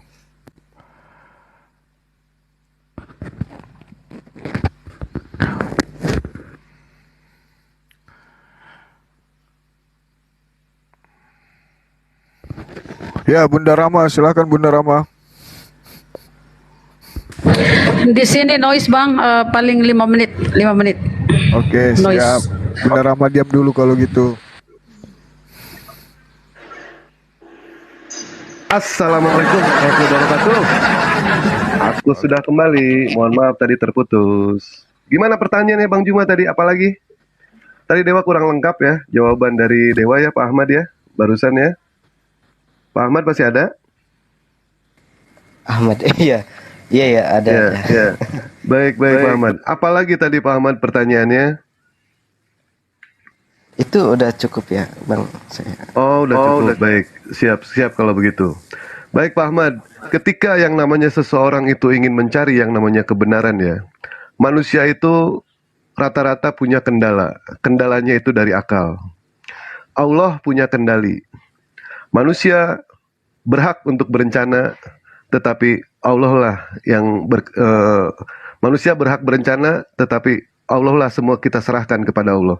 Tugas manusia hanyalah mengangkat tangan, biarkan Allah yang turun tangan untuk menjamah nanti Pak Ahmad. Baik Pak Ahmad, di dalam pengajaran Islam Pak Ahmad ya, semua para nabi tanpa terkecuali, dari mulai Nabi Adam alaihissalam sampai zaman Nabi Isa alaihissalam, semua ingin menjadi umatnya Rasulullah sallallahu alaihi wasallam. Insya Allah Dewa bisa menjabarkan itu dari zaman Nabi Nuh alaihissalam, dari zaman Nabi Musa alaihissalam, semua ingin menjadi umatnya Rasulullah sallallahu alaihi wasallam. Tetapi tidak ada satupun yang Allah kabulkan. Hanya satu Nabi yang Allah kabulkan, yaitu Nabi Isa alaihissalam.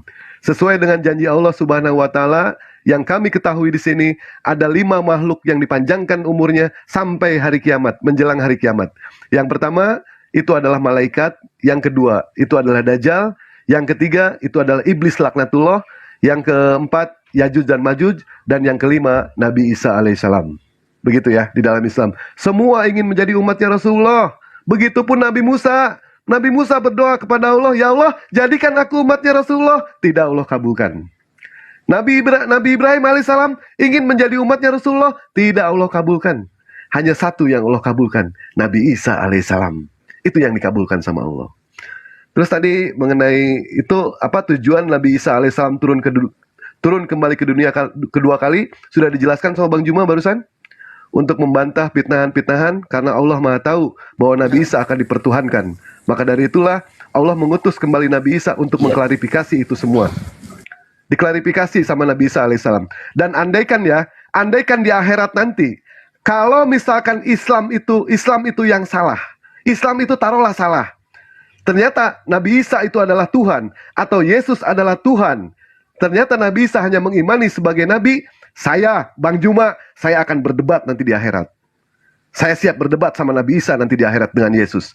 Tetapi andaikan Islam itu yang benar, dengan tokohnya Nabi Muhammad SAW, dan Nabi Isa adalah utusan, kami pun mengimani, insya Allah Muslim semua akan selamat mas. Selamat Muslim semua. Karena seburuk-buruknya makhluk itu bukanlah iblis, tetapi seburuk-buruknya makhluk itu adalah manusia. Iblis, walaupun dia bersifat buruk sekalipun, dia tidak pernah menuhankan iblis. Iblis beriman, iblis percaya Allah itu cuma satu mas. Allah itu cuma satu. Tetapi seburuk-buruknya makhluk itu adalah manusia yang menyembah ciptaannya. Itulah seburuk-buruknya makhluk. Bahkan dia lebih buruk daripada binatang. Silakan. Ada lagi yang mau dipertanyakan mengenai soal Muslim? Ini tadi Wilko, dia ada pertanyaan. Cuma Apa tadi itu? pada saat berbicara jaringannya putus-putus, jadi kurang jelas apa yang ditanyakan. Silakan Bang Wilko. Apakah sudah bagus jaringannya? Iya bang. Ya, udah aman. Silakan Bang. Ya, bang, saya hanya meluruskan sedikit bang yang tadi disampaikan bahwa Yesus hanya diutus hanya untuk domba yang hilang Bani Israel. saya hanya meluruskan sedikit ketika Yesus mati, bangkit, dan ketika Yesus sudah mau naik ke sorga, disaksikan oleh banyak orang. Yesus berkata bahwa di dalam Matius 28 ayat 18 sampai yang ke-20 dikatakan bahwa kepadaku telah diberikan segala kuasa di sorga dan di bumi. Karena itu pergilah, jadikanlah semua bangsa muridku dan baptislah mereka dalam nama Bapa, Anak dan Roh Kudus, dan ajarlah mereka melakukan segala sesuatu yang telah kuperintahkan kepadamu. Nah, dari ayat ini kan kita sudah tahu bahwa Yesus bukan hanya diutus ke Bani Israel, tapi ke seluruh penjuru dunia, itu melalui murid-muridnya pada waktu itu.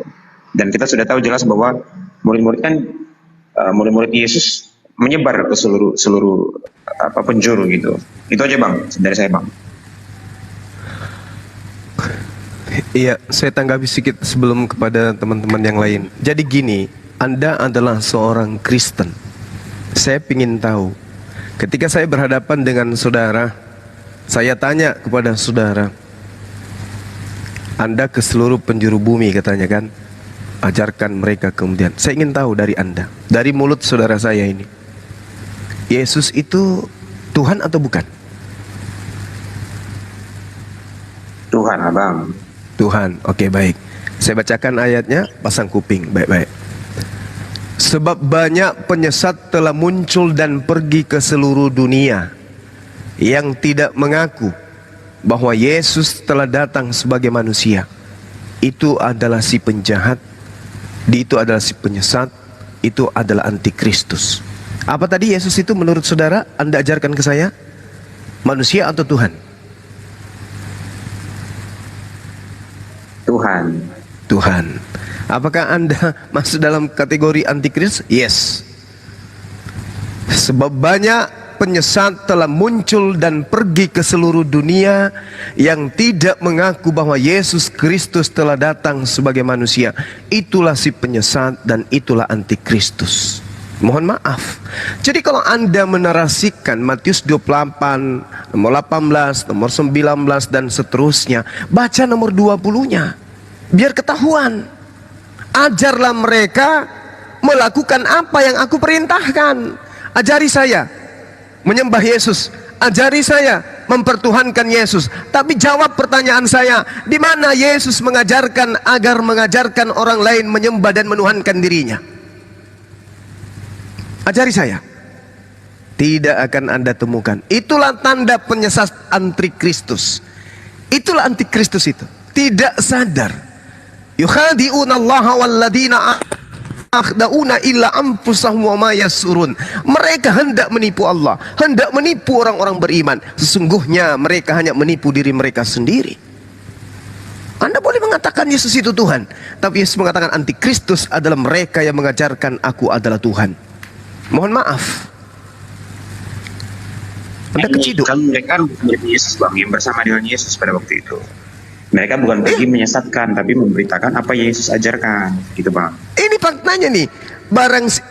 Sebab banyak penyesat telah muncul dan pergi ke seluruh dunia. Siapa pergi ke seluruh dunia saat ini yang mengajarkan tentang Yesus? Yahudi? Bukan. Hindu? Bukan. Siapa? Islam? Bukan. Lalu siapa? Kristen. Siapa? Kristen Bang.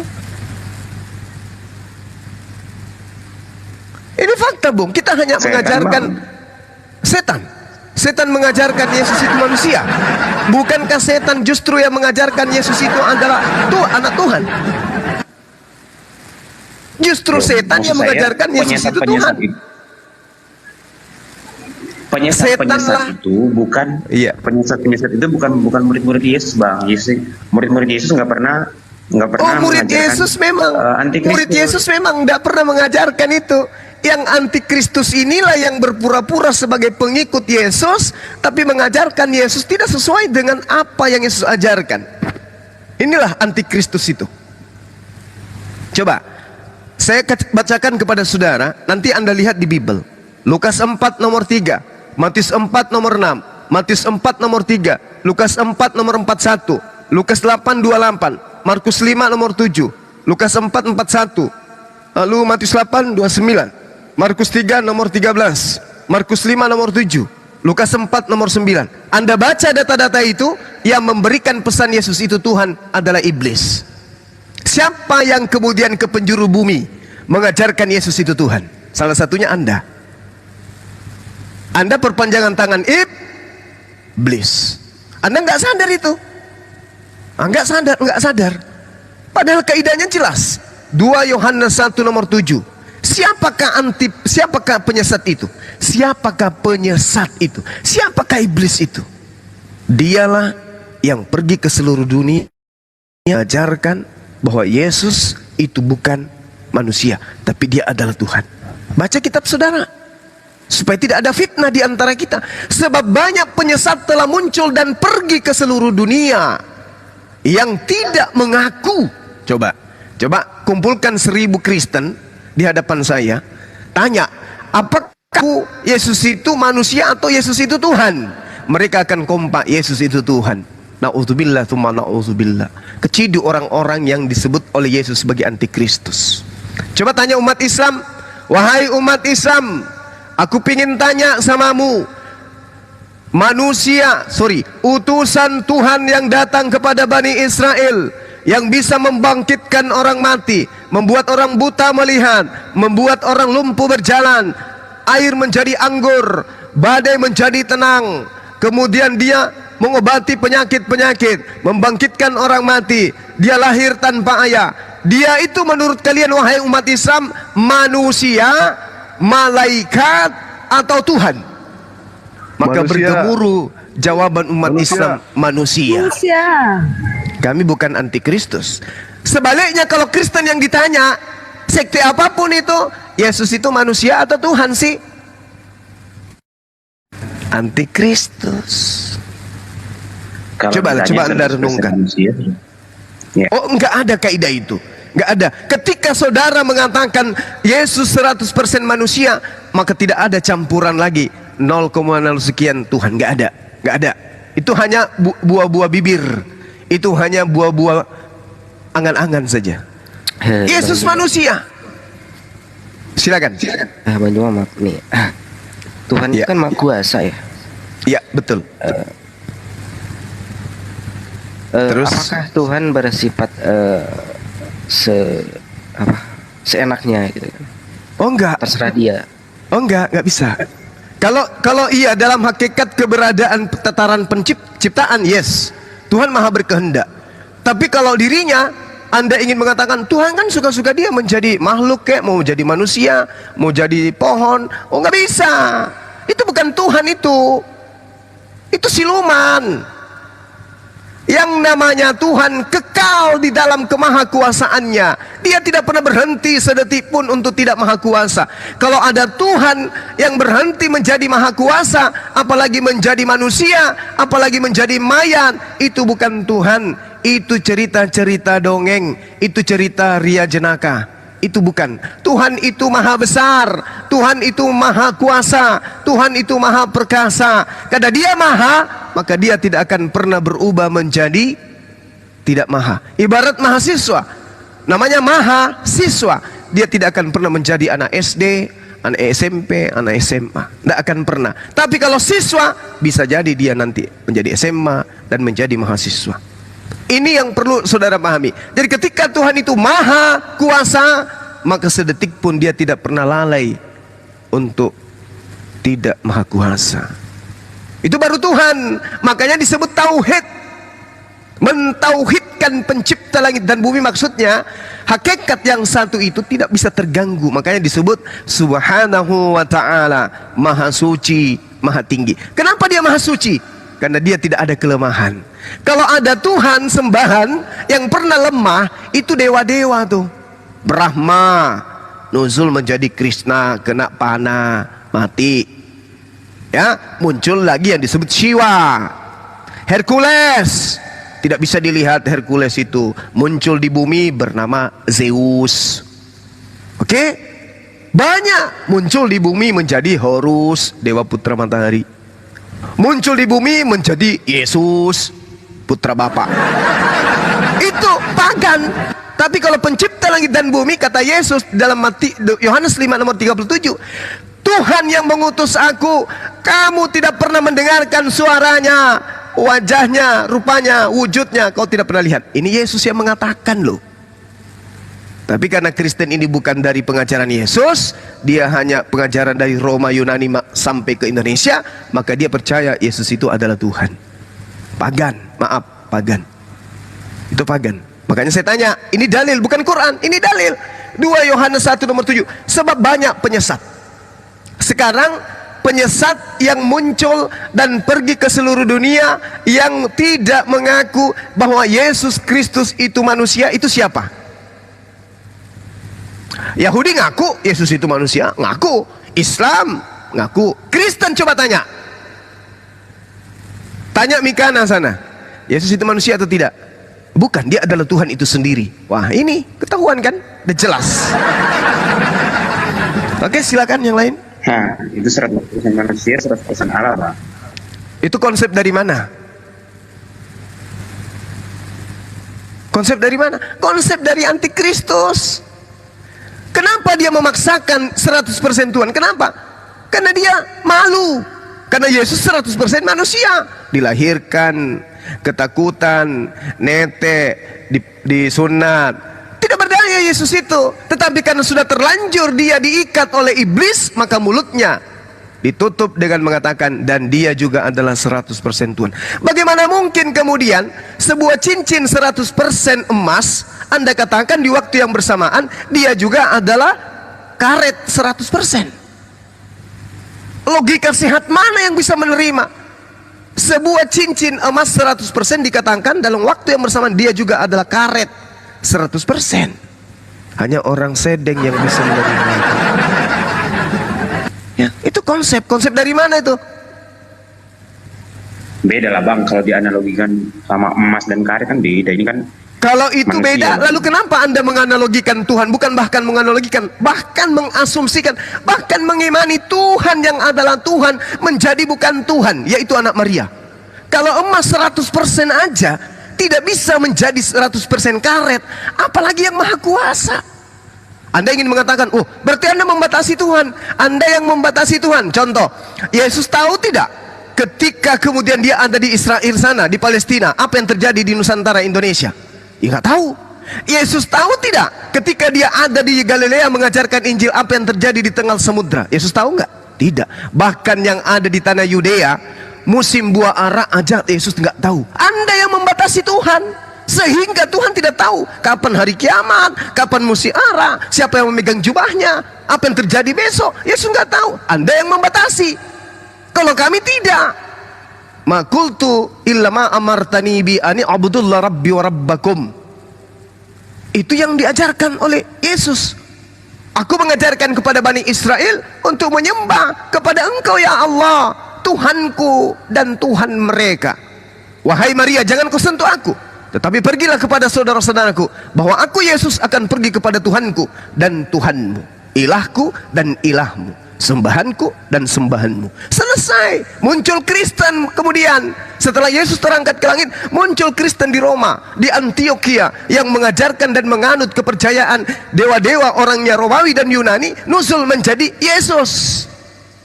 Kenapa saya mengatakan demikian? Karena Tuhannya Bani Israel yang mereka sebut Elohim, yang mereka sebut Hasem, Adonai, tidaklah mungkin diimani keluar dari rahim seorang manusia. Makanya muncul pertanyaan, Yesus ini jelmaan atau inkarnasi atau teopaninya Tuhannya Abraham, Ishak dan Yakub, atau Yesus ini adalah Tuhannya orang Roma Yunani, yaitu Hercules yang mereka sebut Zeus. Mirip-mirip tuh, Zeus, Yesus, Zeus, mirip. Inkarnasi, Mbak, inkarnasi. Nah, inkarnasi. Nah, sekarang oke. Nah, sekarang di mana di kitabnya orang Yahudi yang ada saat ini, yang bisa kita lihat hari ini, di mana mereka mengimani Tuhan pencipta langit dan bumi yang mereka sebut Hasem, itu inkarnasi. Di mana itu terjadi? Di kitabnya. Kenapa kitabnya Kristen yang mengajarkan inkarnasi? Iya, gimana? Tidak ada. Tidak ada. Nah, Lalu Kristen ini dari mana? saya tambahkan dikit bang. Saya tambahkan gini bang. Silakan. Pada waktu siapa murid-murid Yesus, ada Filipus di situ. Filipus berkata kepada Yesus, kalau begitu tunjukkanlah kami Bapa. Tunjukkanlah kami Bapa. Lalu Yesus menjawab, kamu sudah bersama-sama dengan aku, tapi kamu tidak tahu siapa itu Bapa. Nah, Yesus berkata, barang siapa melihat aku, dia melihat Bapa. Itu bang. Ya, oke. Sekarang begini saudaraku, menurut Yesus apakah Bapa bisa dilihat? Gak bisa bang, tapi Gak bisa. Gak bisa Bapak Yesus itu berkata dilihat. gini, bang. Yesus pernah berkata, barang siapa melihat aku, berarti dia melihat Bapa bang. Iya, nah sekarang hakikat Bapak ini bisa Karena dilihat Yesus adalah tidak? Bapa itu sendiri. Oh salah. Kalau Yesus itu adalah Bapa itu sendiri, itu pengakuan. Bisa dilihat Itu di dalam Yesus bang. Oke, iya tahu. Tuhan pencipta langit dan bumi itu bisa dilihat dari alam semesta ini, bang. Makanya tadi di awal penjelasan saya tentang Al-Quranul Karim, orang-orang yang berakal sehat bisa mengetahui keberadaan kebesaran Allah melalui tubuh mereka. Fi ampusihim. Tadi saya sudah menjelaskan itu. Nah, Yesus mengakui dengan mulutnya, Bapa yang mengutus aku, kamu tidak pernah melihat rupanya. Tidak pernah melihat rupanya. Filipus, kamu sudah lama sama aku, kok kamu masih bertanya? Sudah ku bilang Bapa itu nggak bisa dilihat. Tidak ada yang bisa melihat Bapa. Musa sudah mengajarkan itu. Saya pun mengajarkan itu. Tidak ada, wahai Filipus, tak ada orang yang bisa melihat Bapa. Tapi barang siapa yang melihat aku, dia sama dengan melihat Bapa. Apa maksudnya? Karena ajaranku, perkataanku, perbuatanku, mukjizatku, itu semua kulakukan atas perintah. Kisah Para Rasul 2 nomor 22. Orang-orang Israel harus tahu, yaitu Yesus Kristus dari Nazaret. Dia adalah manusia yang ditentukan oleh Allah untuk menjadi perantara kepada Bani Israel, agar Allah melakukan mujizat, tanda-tanda kekuatan melalui perantaraan Yesus seperti yang kamu lihat. Itu kata Kisah Para Rasul 2:22. Bagaimana dengan kata Yesus di dalam Yohanes 5 nomor 36? Ada kesaksianku yang lebih penting dari kesaksian Yohanes, bahwa semua pekerjaan yang aku lakukan, pekerjaan itulah yang bersaksi tentang aku, dan pekerjaan itu yang aku lakukan sekarang. Bahwa pekerjaan itu yang bersaksi bahwa Bapa yang telah mengutus aku. Aku bisa membuat matahari terbelah menjadi 7, karena aku adalah utusan Tuhan pencipta dan bumi. Aku bisa membuat bumi ini menjadi sayur rebus, karena aku adalah utusan. Bahkan Yesus mengaku Tuhan sekalipun, dia mengaku karena dia menyampaikan firman Tuhan. Diberi kuasa di dunia dan di surga. Dia diberi kuasa. Jadi apapun Yesus bisa lakukan. Tapi dia bukan Tuhan. Dia hanya wakil Tuhan. Inilah yang saya katakan tadi. Teman-teman Kristen inilah antikristus. Sebab banyak penyesat telah muncul dan pergi ke seluruh dunia yang tidak mengaku bahwa Yesus Kristus telah datang sebagai manusia. Itu adalah si penyesat dan antikristus. 1 Yohanes 2 nomor 18-19. Memang antikristus penyesat itu berasal dari tengah-tengah kita. Jadi siapa itu? Kristen. Ini mohon maaf, bukan saya menggurui. Silakan Anda pelajari sendiri. Yesus bukan Tuhan, itulah yang penyesat bang. Sekarang begini, ada berapa Tuhan menurut Yesus untuk memperoleh hidup yang kekal? Oh, satu lang, Esa. Satu. Iya, Bang. satu. Yang mana? Anak Maria atau yang mengutus anak Maria?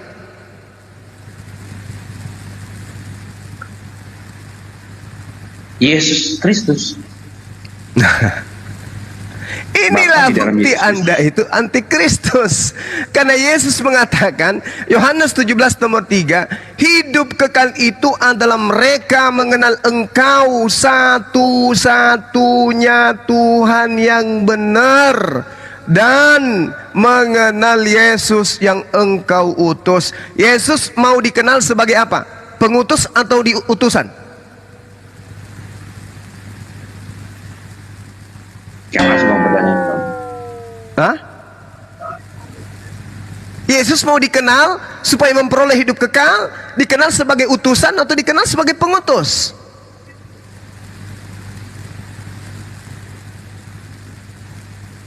Enggak, pertanyaannya enggak masuk, Bang. Yesus mengatakan hidup kekal itu, Yohanes 17 nomor 3, hidup kekal itu atau masuk surga itu adalah mereka mengenal Engkau satu-satunya Tuhan yang benar dan mengenal Yesus Kristus yang Engkau utus. Hidup kekal menurut Yesus, Yesus dikenal sebagai utusan atau pengutus? Jawab. Diutus itu karena keberadaannya sebagai manusia, Bang. Diutus. Mau Anda dia manusia, dia naga, dia malaikat, itu urusan Anda. Yesus memberikan kunci, legitimasi untuk selamat, wajib hukumnya diimani sebagai utusan. Kalau tidak Anda imani sebagai utusan, itu halnya Anda tidak beriman dan tidak mengakui Yesus sebagai manusia. Dengan kata lain, Anda adalah antikristus. Anda berarti anak-anaknya Mika. Anak-anaknya Herdi. Gitu saudaraku ya. Kalau ditanya semua ini dalil pasti sama, Bang. Iya, karena memang banyak. Ini dengarkan. Sebab banyak. Di dalam bahasa Yunani original teks kitab saudara dikatakan polos. Polos itu artinya banyak, besar, sangat banyak, berbondong-bondong. Itu yang dimaksud polos dalam bahasa Yunani. 2 Yohanes 1 nomor 7. Akan banyak orang muncul ke seluruh dunia yang tidak mengaku bahwa Yesus itu manusia, itu si penyesat, dan itulah antikristus. Ini kitab saudara, Bung, bukan Al-Quran. Al-Quran mengatakan laqad kafaral ladzina qalu, kafirlah orang yang mengatakan Yesus itu adalah Tuhan. Ini antikristus itu yang tidak mengaku Yesus manusia. Sinkron. Di kitab saudara mengatakan yang tidak mengaku Yesus manusia adalah antikristus. Di Al-Quran mengatakan yang mengaku Yesus itu adalah Allah, dia adalah kafir, laknat, kekal di neraka. Sama, sinkron. Saatnya Anda menggunakan akal sehat saudara. Lanjut. Saya menanggapi ini, Bang. Iya. Kalau apa namanya Yesus, kalau apa yang diberitakan oleh murid-murid Yesus itu penyesat, berarti gini, Bang. Kalau kita lihat Alkitab, kita baca, Yesus mengatakan bahwa dia naik ke sorga dan menyediakan tempat bagi yang percaya kepadanya, ya kan?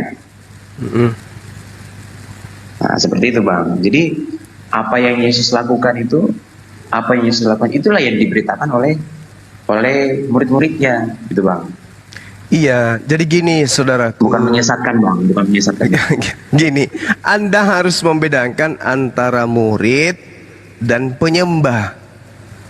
Kalau murid Yesus itu Bani Israel yang beriman Yesus itu utusan Allah, utusan Elohim, itu murid.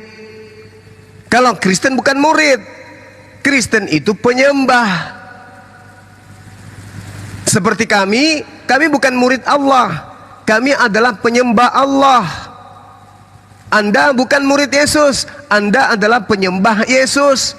Bedakan antara penyembah dengan murid.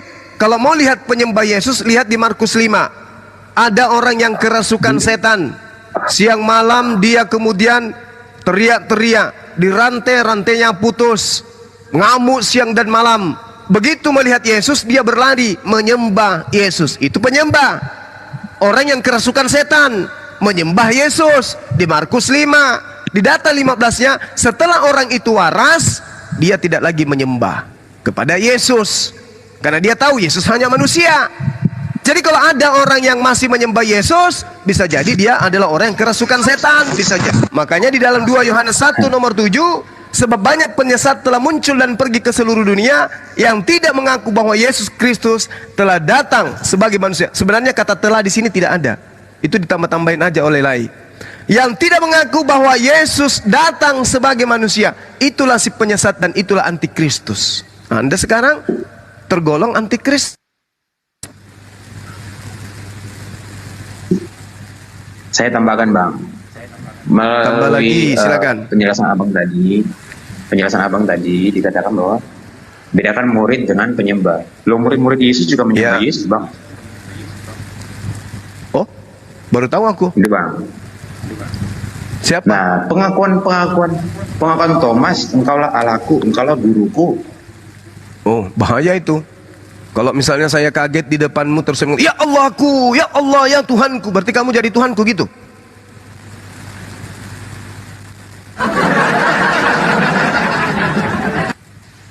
Kan Thomas cuman kaget. Terima kasih Paduka. Masa dia jadi Tuhan? Jadi kalau misalnya HP Anda jatuh, ada orang di depan saudara, HP jatuh, tubuk, dalam ketinggian tiga lantai jatuh, sampai di bawah tidak pecah, Anda terkesima, Anda takjub, ya Allah, ya Tuhanku, ya Bapa di surga.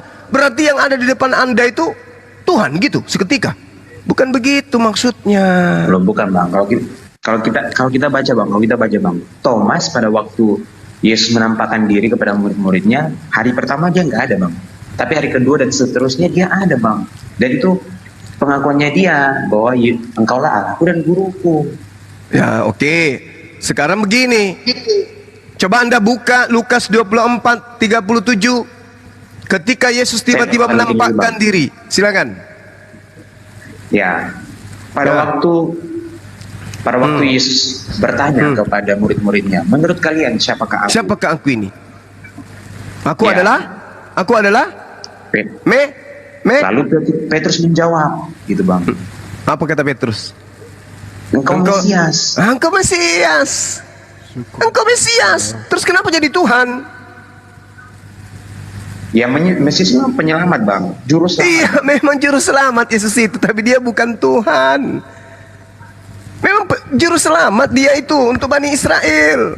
Barang siapa, dengarkan, barang siapa yang mengenal Israel Bang, untuk semua orang Bang, bukan untuk Bani Israel. Oh, salah Anda, salah. Yesus mengaku dengan mulutnya sendiri diutus hanya kepada domba yang hilang dari Bani Israel. Coba deh kembali ke tema dulu. Kembali ke tadi. Lukas 24 nomor 37. Coba Anda baca.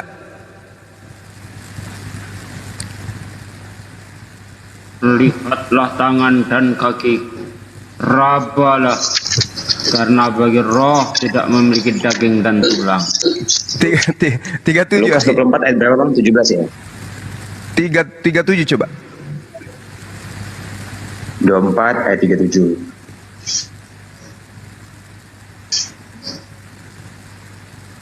Mereka terkejut dan takut dan menyangka bahwa mereka melihat hantu. Itu kan posisinya kan mereka lagi menanti-nantikan Bang. Iya, kenapa mengira melihat hantu? Ya, karena kan tadi katanya ya Allahku, ya Tuhanku, ya Bapakku, katanya tadi. Yesus berkata, inilah aku. Ya inilah aku siapa? Aku siapa? Lah aku Tuhan Bang. Aku Tuhan. Inilah yang dikatakan antikristus. Kok Tuhan terus sih? Ini tidak mengaku sebagai manusia. Kok Anda aktif kali mengajarkan dia Tuhan. Dengarkan, kalau yang Anda jabarkan itu dia adalah Tuhan dikarenakan Thomas, ya Allah, ya Bapa, maka berarti dia juga hantu dong. Kenapa? Karena dia tiba-tiba muncul di tengah-tengah mereka, lalu mereka kaget dan ketakutan sebab mereka mengira melihat hantu. Hantu dong dia. Bukan melihat Tuhan ya? Bukan melihat Tuhan. Bukan. Tapi baca di ayat selanjutnya Bang. Jangan dibaca. Inilah tanganku, inilah kakiku. Ada apalah dengan anda kalian? Rabalah aku dan seterusnya. Malah endingnya makan ikan goreng. Sekarang makan ikan goreng itu untuk membuktikan dia Tuhan atau untuk membuktikan dia manusia? Paduka Hendra. Membuktikan bahwa dia hidup lagi Bang. Iya, dia itu membuktikan dirinya Tuhan atau membuktikan dirinya manusia atau membuktikan dirinya hantu. Dia membuktikan bahwa dia hidup lagi. Iya, saya tahu. Sekarang dia membuktikan dirinya Tuhan, apa manusia, atau membuktikan dirinya hantu? Manusia. Manusia. Masa makan ikan goreng untuk membuktikan dia Tuhan? Dia makan ikan goreng untuk membuktikan dia bukan hantu sebagaimana tuduhan murid-muridnya. Bukan Tuhan tuh murid-muridnya bang, itu kan kaget bang. Kaget karena mengira melihat hantu. Untuk membuktikan saya bukan hantu, saya makan ikan goreng. Iya, itu jelas. Dan Yesus kan berkata, ini peganglah dia. Iya, peganglah. Kenapa dia bisa dipegang? Karena dia Tuhan atau karena dia manusia atau karena dia hantu? Ya bang, dia bangkit, dia bangkit, dia sudah tubuh yang dia pakai itu sudah tubuh kemuliaan bang. Dalam kemahakuasaan. Tubuh kemuliaan makan ikan goreng gitu? Bisa lah bang. Tuhan makan ikan goreng? Iya, masa bisa lah bang. Masa kita batasi Allah yang Maha Kuasa? Enggak. Nah, inilah yang disebut antikristus. Masa kan ada Tuhan makan ikan goreng? Ada-ada aja. Pasti lah beol, Masa dia tubuh beol. kemuliaan cacat Beol. bolong tangannya? Kalau beol di mana beol Tuhanmu, bro? Bukan saudaraku, coba diluruskan lagi pemahamannya. Yesus makan ikan goreng itu bang untuk membuktikan dia bukan hantu, bukan membuktikan dia Tuhan. Makanya kalian itu tersesat karena mengimani Yesus itu bukan manusia. Kan data ini ya, datanya kita hargai kitab saudara ya. 2 Yohanes 1 nomor 7. Sebab banyak penyesat telah muncul dan pergi ke seluruh dunia yang tidak mengaku bahwa Yesus datang sebagai manusia. Kita harus hargai itu. Jadi antikristus itu pergi ke seluruh dunia membawa Yesus kemana-mana, tetapi Yesus dianggap bukan manusia. Siapa itu? Hindu, Buddha kah? Ateis kah? Islam kah? Atau Kristen kah? Itu loh poinnya. Jadi kami bukan mau mencari kesalahan, enggak. Tapi kesalahan itu ya tetap aja salah. Mau dibenarkan seperti apapun tetap salah. Tetap salah. Nah, kenapa ini kita lakukan? Karena kita cinta, kita sayang sama saudara-saudara ini. Kita sayang. Makanya kami mengatasnamakan diri kami ini sebagai apologet untuk membela iman Islam dan meluruskan iman Kristen. Ini bengkok ini. Kalau Anda mengatakan Yesus itu Tuhan, berarti Anda kena ini. Anda adalah antikristus berarti. Apakah Anda mau menjadi antikristus yang diusir kelak oleh Yesus? Kan Anda nggak mau. Tapi kalau Anda mau, la ikraha fiddin. Tidak ada paksaan dalam agama. Silakan. Kami hanya memberi peringatan saja. Silakan. Masya Allah. Bang Suma. Kalau Yohanes 13 ayat 13 itu gimana tuh? Ya, di situ Yesus mengatakan Rabam wamaran. Ya enggak, bahasa Indonesianya aja di Alkitab. Guru dan tuan. Nah, Bang Pastor baru ini, apa terusnya? Maaf bang Pastor ini Sebab Kristen atau Islam? Kristen pasti. Oh, Kristen, tunggu. Oke. Nggak apa-apa kan? Saya naik kalau Kristen. Iya, nggak apa-apa. Jadi gini bang, setiap Kristen yang naik di sini, hostnya akan memberikan donat sama kopi.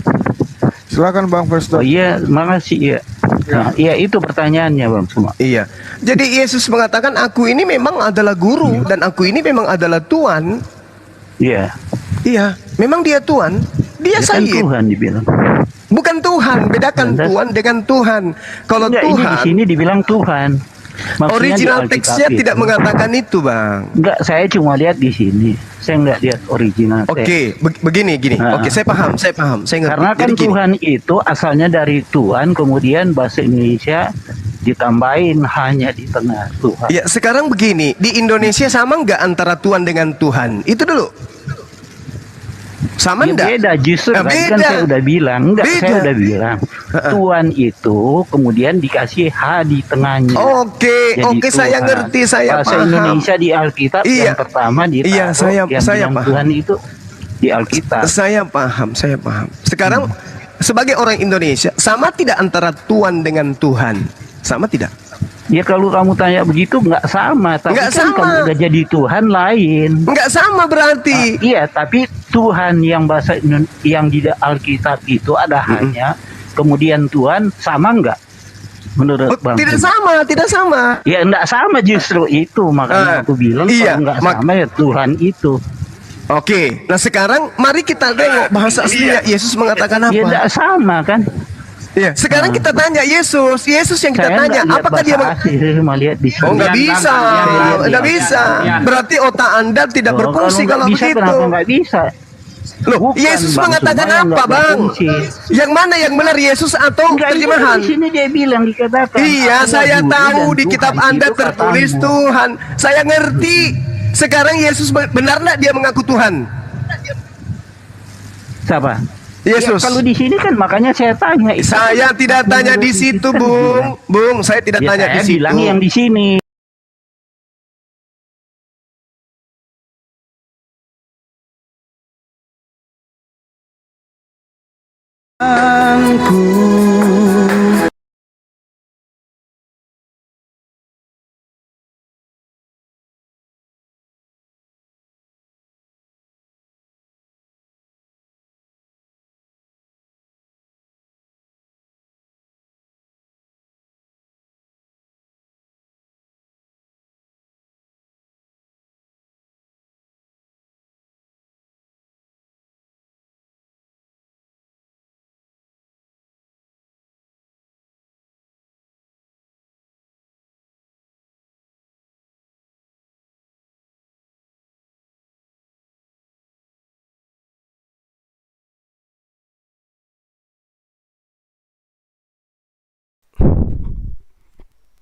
Assalamualaikum warahmatullahi wabarakatuh. Sahabat-sahabat, suara saya kedengaran tidak ini? Cek. Cek 1 2 cek 1 2. Suara saya kedengaran teman-teman sekalian?